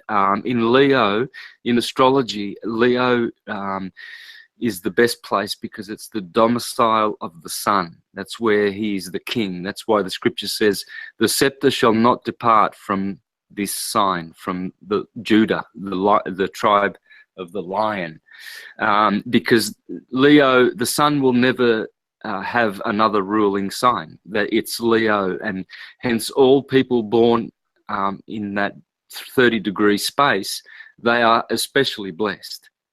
And then Aries is where the sun exalts, and so that is also the other place where the sun is very, very dignified. The energy of cardinal fire Aries is very compatible with the sun. So in other signs, the sun suffers a little bit more, whereas the sun is glorified in those signs. And so for the shadows to be cast on the earth from those signs, fire is mystical, okay, M-Y-S-T. Water is mist, M-I-S-T. And in scripture you have a baptism of water and you have a baptism of fire. So this is a baptism of fire. What we've gone through on the 21st was a baptism. We were immersed in the darkness and it was a reset. A portal was open. The energy of the sun has shifted. It's gone to the middle where the solar plexus is, around that yellow color, and the heart chakra greeny. So it's very green.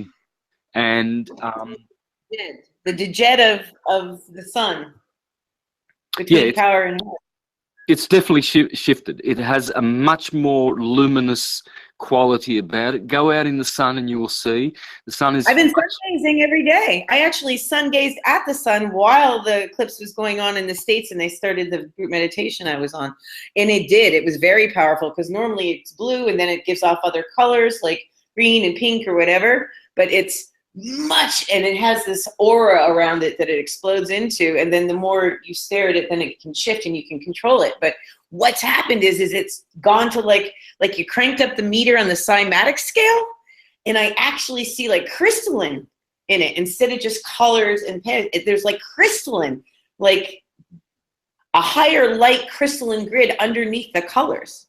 That's what I see when I sun gaze. It's crazy. Yes, when you sun gaze, you can pretty much command the color that you wish to see of the electromagnetic spectrum. Yes. You can focus on violet if you wish to spiritualize quickly. If you focus on the red, then you will be grounding. If you focus on the green, and you can evoke the color.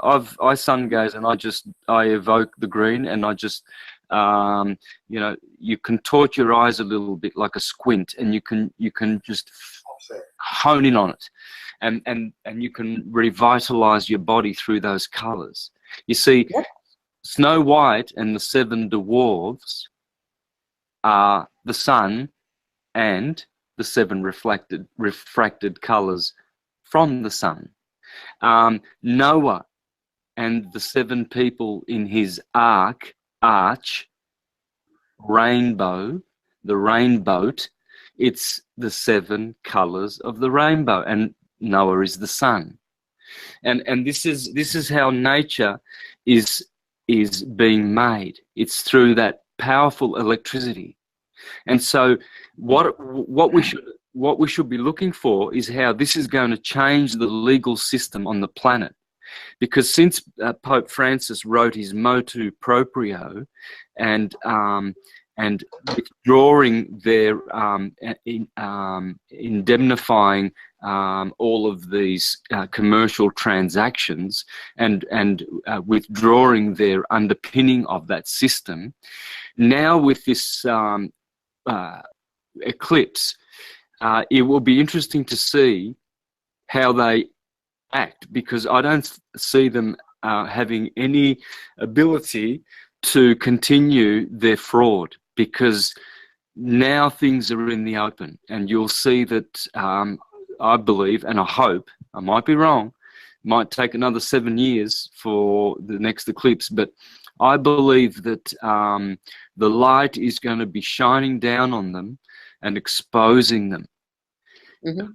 You know, in a way that they won't be able to sustain the onslaught of awakening, and hopefully the fraudulent side of their activities will disappear. Let's hope. I like the sound of that. And that's actually what I feel is they're going to probably try some false, I mean, you know, they did the Barcelona thing, they did the Charlottesville thing. They're trying to create the havoc so they can have the excuse to, but I think it's going to come out. They're all going to be outed. Goddess knows how it's going to play out. I'm excited. We have front row seats. But no, definitely feel by like October or November, there's going to be some huge shift. Like, I'm not concerned. I'm not going back to the US, because I'm not going to be subject to myself to any of that. And I don't feel I want to be there right now. I want to go get my kid at some point. But really, really, I feel they're going to be, you know, shine your light brilliantly in the darkness. I can't shine it anymore. There's people all over. My friend Brendan Murphy with the Global Freedom Movement is live on another channel now. A lot of people that have been doing stuff for a long time. We've had a lot of practice getting at this, and now it's to synergize, to all come together and have, like Steve suggested, having all those people on at once. And then, you know, like the Thrive kind of did that with their movie, the Thrive movie. and they're making another one. But you know, you got to have somebody in law, you know, and somebody in science to explain about the GMOs and the chemtrails and vaccines. I mean, I have an IQ there where I can kind of jump across all of them, but I'm not a master of any of them. I can go in enough to get myself in trouble and need somebody who's an expert like you and Steve. I'm pretty good. Yeah. But, you know, we need somebody to get in and do the science of the GMOs. Then we also need to see about education and even, you know, out all the stuff about religion, because religion, you know this, Santos, I think I got this from you, comes from religare in Latin, to tie down or bind. And I even have a Buddhist name, and I love a lot of people who are Buddhist, but still, it's about saying Buddha, oh, we got to do it exactly the way Buddha did. Well, I've already had Kundalini, as have you, Santos, and you know that no one has their own, we have our own choreography to our awakening. And there are certain aspects that can pop in and out, but everybody gets their own palette. And we're not supposed to be creating the same cookie cutter thing over and over again. We're all colors on the palette. And the more we have, the more we can, you know, instead of being on a black and white old school radio, we can be in Technicolor on HD, you know, in this like virtual reality system. It's no more. And we're floating. I really think we are. Yeah? You think we are, Steve? I know you are. Kevin, yeah. Definitely in HD Technicolor. I'm getting a bit dark here. You make your own reality. You think it, you make it. Yeah, absolutely. Absolutely. And it's not everybody. I mean, Bill, pinch me. The greatest thing I've ever learned is you are what you think. And if people really don't understand that, you are screwed.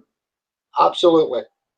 If you can have the power to cry at the drop of a hat, and you haven't got the power to make yourself happy by the same reasoning, then you're really not understanding what's going on in this world. Correct. Absolutely correct. Santos is right in with that. My T-shirt. No, I love this T-shirt. You just want to show us. This is it. She dared to. She dared to live with her heart wide open. I dared to go through all this shit with my heart wide open. I didn't shut down for any of it. And Brett was there for a lot of the really hard times, as was Santos. Woo! I can't believe I'm here 7 years later. But I'm the newbie in the block. What? I said I'm the newbie on the block. I'm the new kid on the block. Yeah.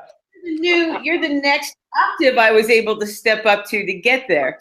It's my climb. We all came up different paths, and they all led to this one platform, and now we're gonna have others join us, and we're going up to the next one.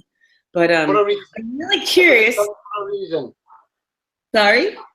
Everything's done for a reason. What will be, will be. Exactly. Yep, and we're not in any hurry to do it. I am here to dance some heaven in onto Mother Earth, though. Always have fun. Enjoy doing it. And I have, but I don't want to have this. And I know, of course, we're going to have you back on, Steve, if you don't mind. Santos. Of course. I wasn't done with that. I would like you to get Rowan and Romley on as well. Kevin, yeah, I'm all about it. I'm not joking. Yep. And that will give me more stuff to tap into. No, because I'm ready to go for it. I'm ready to do. If you get Rom on, you get Rowan on, and you get Maddie on.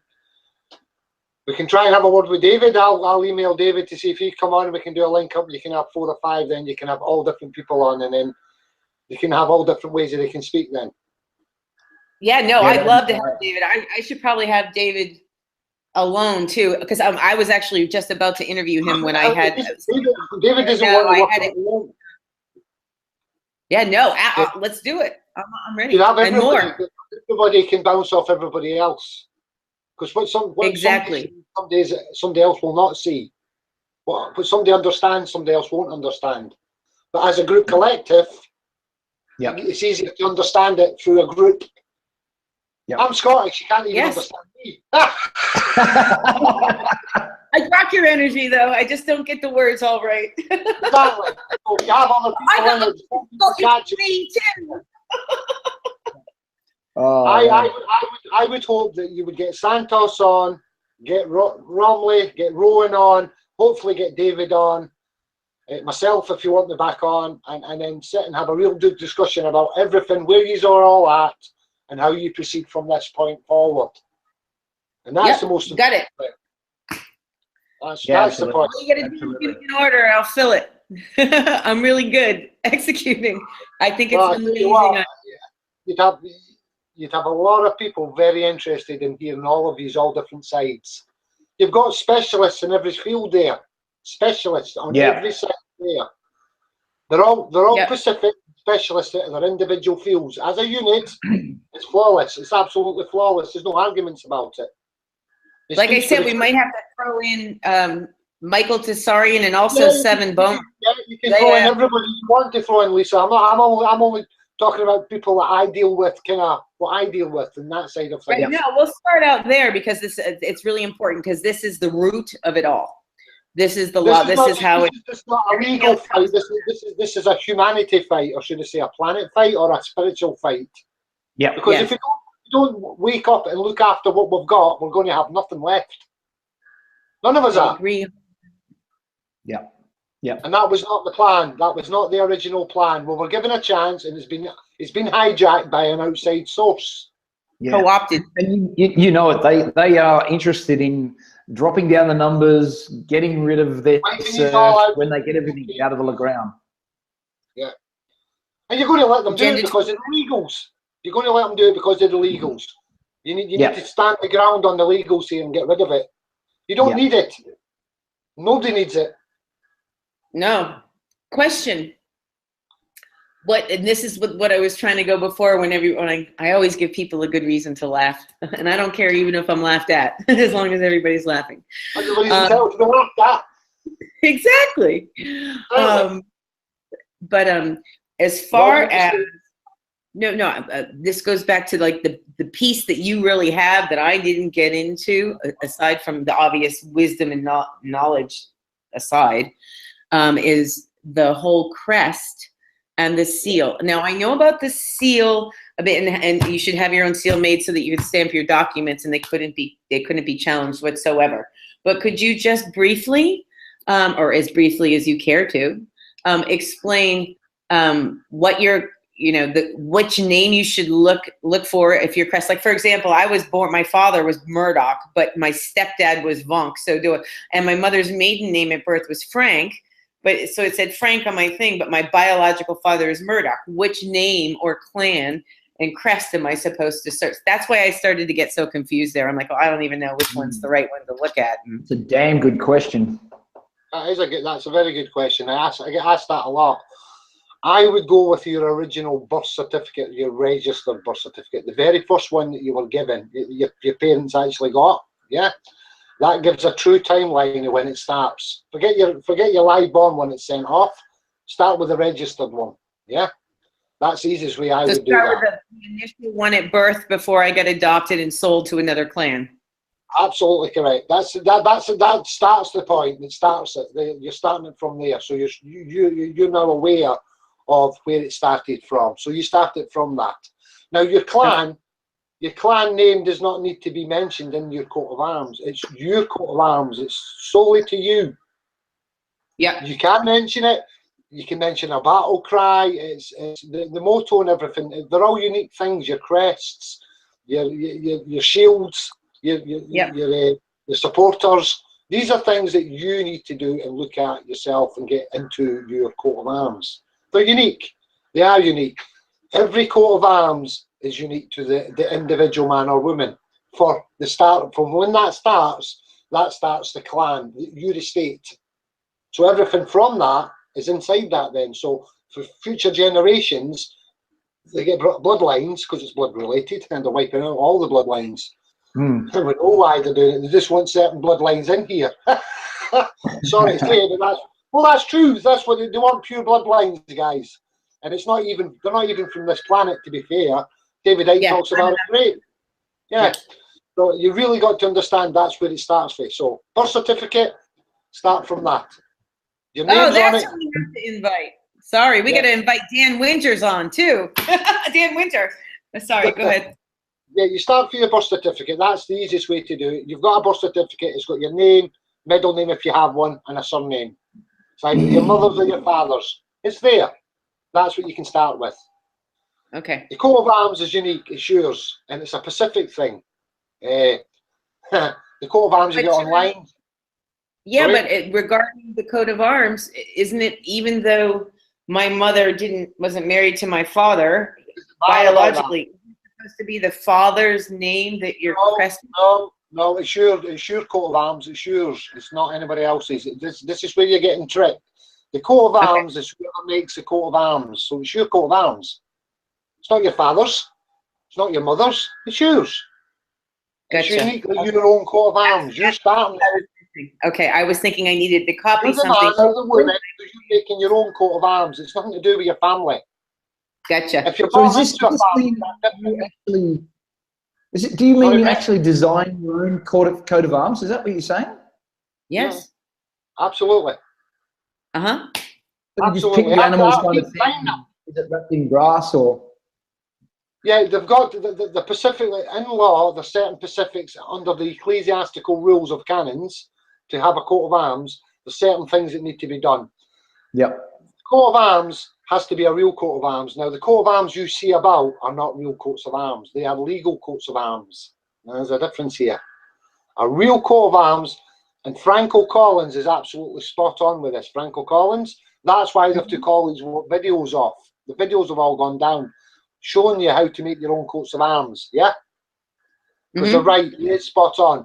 They are unique, and there's certain divine rights as well as lawful rights that needs to be put inside that coat of arms to make it real. A lawful and real and a legal one, and all these three things. It covers all three bases. It's unique to the individual man or the individual woman that does this shield, this coat of arms. And from that, you make your stamps of your estate. Yeah. And see, that's something is so simple once you work it out. But you know, like the concept in your head, thinking that I've got to sit down and design my own coat of arms, as opposed to taking something that's in the past and just going, that's mine. It's a whole. Yeah, you can't take somebody else's, can you? That's copyrighted. Probably will be copyrighted if it is. Yeah. You can't do that. Yeah. This is uniquely your own coat of arms. It's nobody else's. Yeah, which makes total sense when you're talking about each person is a corporation, and they are. You're a corporation soul on a birth certificate. Yeah, yeah. So it's an individual. As a corporation aggregate of Australia, you are a corporation soul. Yeah. Yeah, which makes sense. If you've got an individual number, then you've got your individual code, you've got your individual coat of arms. Even in the multiverse, you're an individual frequency signature. Yeah. You're a unique other in the multiverse. Exactly. Which is why all those vibrations. Every one of these are very unique and very digitally, vibrationally wise, unique to the universe. A spec on it. As a combined unit, you become very powerful and become bigger and bigger and bigger, as it's meant to be. At the moment, you're all separated. Until you all come in harmony, you'll always be separated. The more people it gets brought together, the bigger the light shines, the vibration pulls in. It works. It's a wave. Once a wave starts, it's a ripple. A wave, it's a mountain. Do you get my drift? It's dead easy. But it's a tsunami. It goes. You just keep going. You just start it and then keep with it. But the more people that wake up and get into it, the bigger it gets. And you're not doing this to be humorous or be smart or be anything. It's got nothing to do with me. I couldn't care less. Oh, who would want to do this? Who would want to get into any information? No one. Everybody has their own opinion and their own outlook to this reality. And that's their choice. What you don't understand is you have got no choice, but you're led to believe you do have a choice. Now that's the difference. That's the difference. Yep. You've got to come outside the box and see what choices you really have, because you've got a lot more than you've been told you have. There's a difference. That's what they don't want. It's like Jupiter Ascending. Yeah, have you seen the movie Jupiter Ascending? I'm like, oh my God, if the universe, or even Santos, you must have seen that, what is it, your Rancha book? Oh my God. you're like, if the universe is this convoluted, oh my God, we're doomed. Because how complex the Gordian knot is, and how overlaid.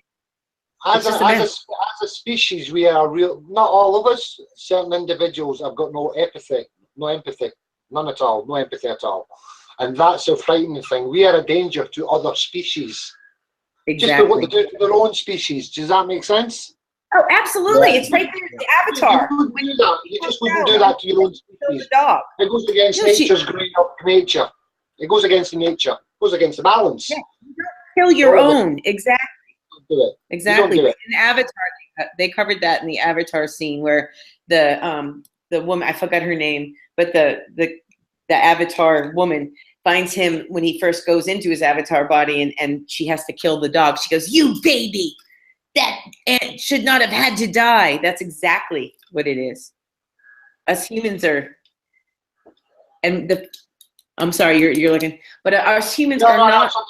I had something at the door there. I didn't want to say it without you hearing it. Yeah.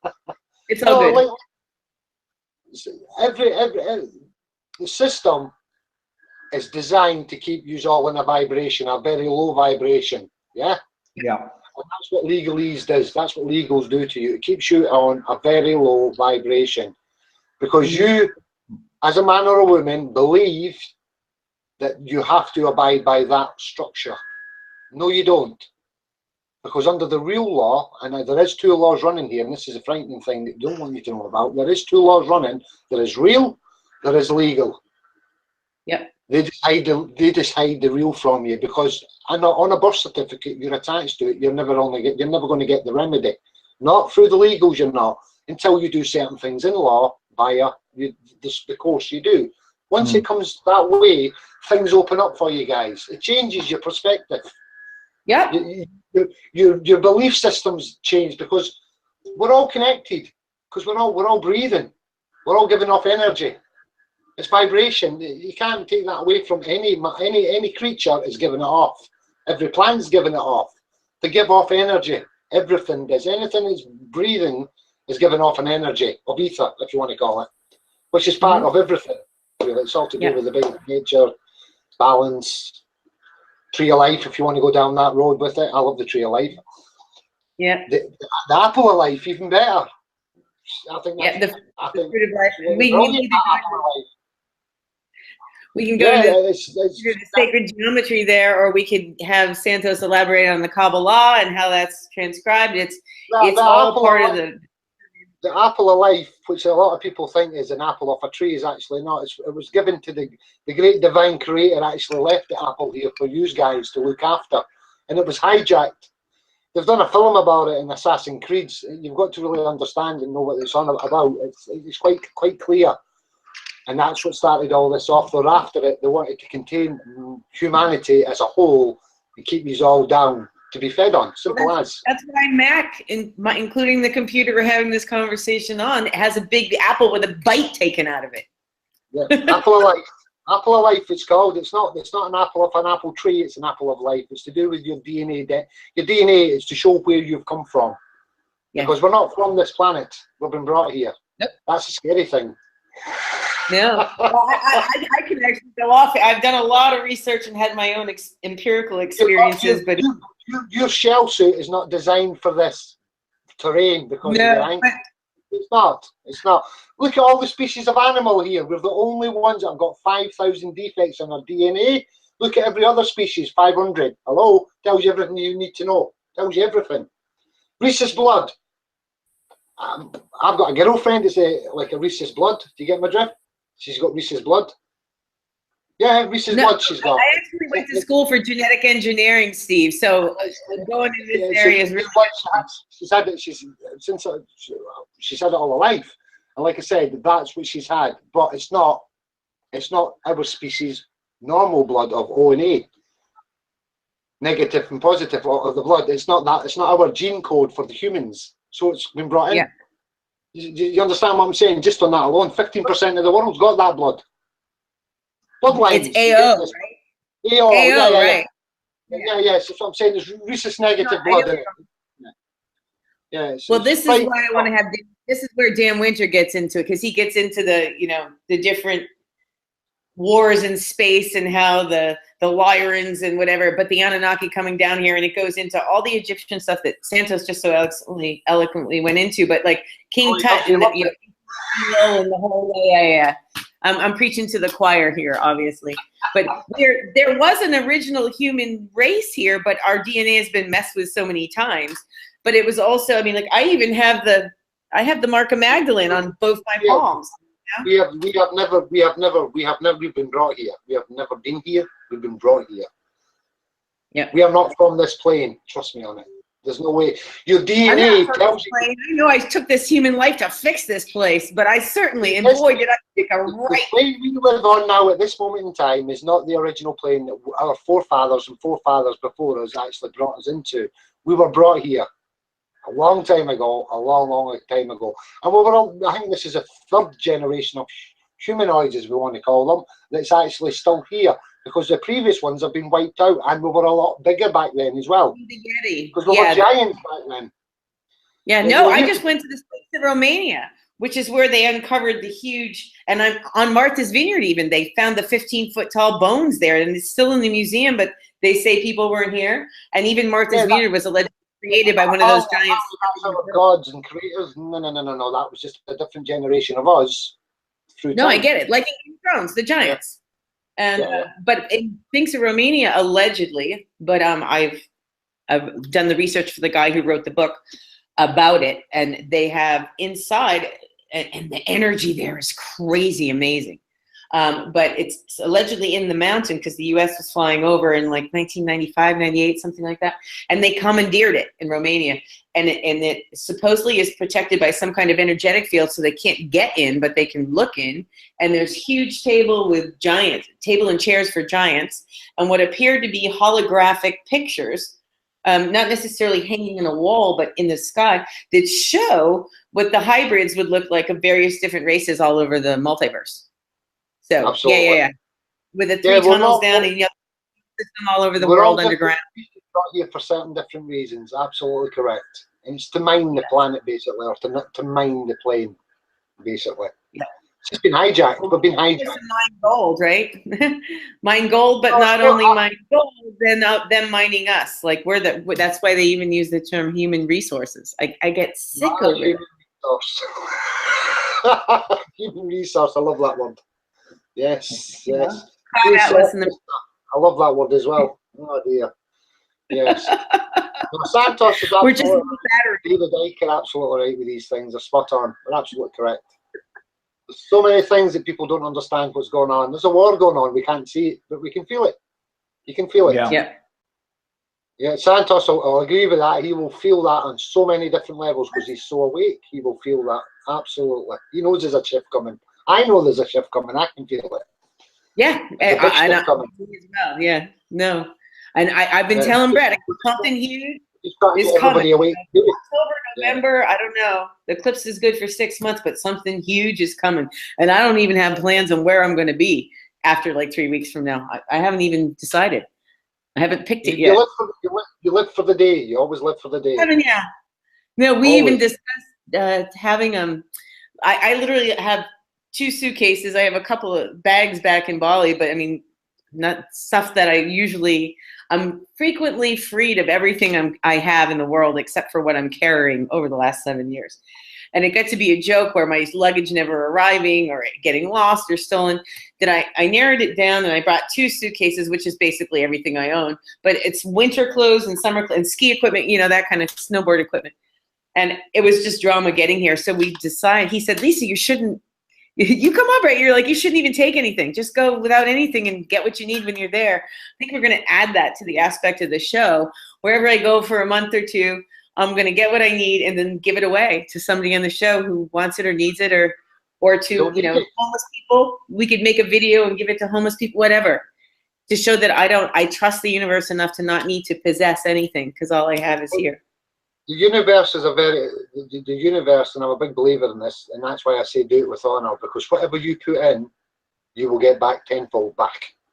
Exactly. It comes back in a higher octave. Yeah. It's a universal thing. It's a universal tapping into the universe's uniqueness to help you as an individual, because you're all touched by the hand of the sun, as I call it. The sun is the energy of the life force of this planet, or this plane. It's here for a reason. It sustains life. So it's here, for, and others are abusing it, where if you use it for its true intentions, which it's always been to do, it will always greet you with things you need to live, to help, to go, to do your business, to do your thing. Absolutely. Double high five with a double DL. And by the way, so Brett knows this, but you don't. I'm spiritual rainbow warrior, goddess of light, and I have this, all this stuff. Automatic writing came out with Kundalini and everything. But rainbow warrior, goddess Lisa. A lot of people, the new age was really big, and I had been from Sedona, so people thought that I was like this big drunken on spiritual ego kind of person, and I didn't want to use any of that stuff, but it was told that I had to. I mean, I was like, no, this is what you need to do, and this is, and it sounds crazy, and I'm like, rainbow warrior goddess, I sound like an egomaniac from fucking hell, you know? Spiritual rainbow warrior goddess of the light, but you just described everything, and I capitalized light, and not because the light is better than the dark necessarily, but to get to the light, you got to go through the darkness, and that's the only way, which is just like. I don't see it like not use guys, but certain individuals where there's good and bad. I don't see it like that. It's an energy thing. Exactly. It's a negative and positive energy. That's all there is. I don't try and, because you make your own reality. So if you start going and tapping into negative energy, things can be brought forward that is really not good for the psyche. And then through the psyche, you can form things in the mind that can crack the mind. So you have to be careful.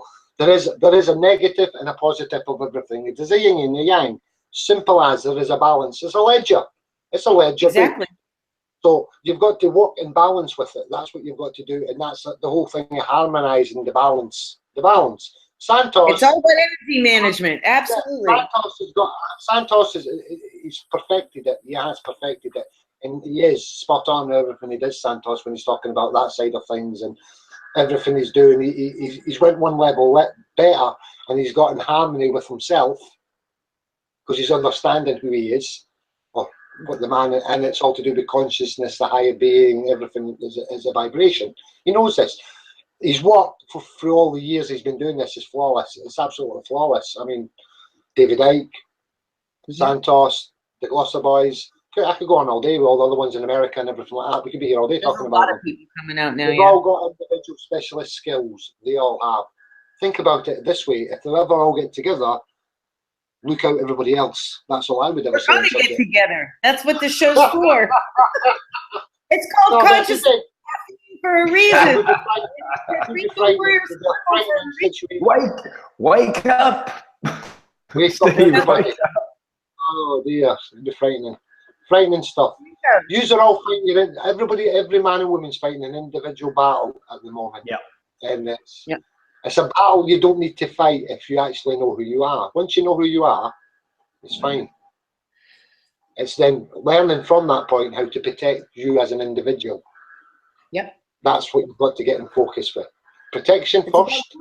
Heart. When you go into your heart, everybody's locked in their life. You gotta have. What? No. What I taught. I work as a healer, and I do shadow work, emotional repressed, and so this is just our collective shadow work. But what it is people try to avoid going into the rejected, the denied, the lot of the parts of the self that have guilt or shame.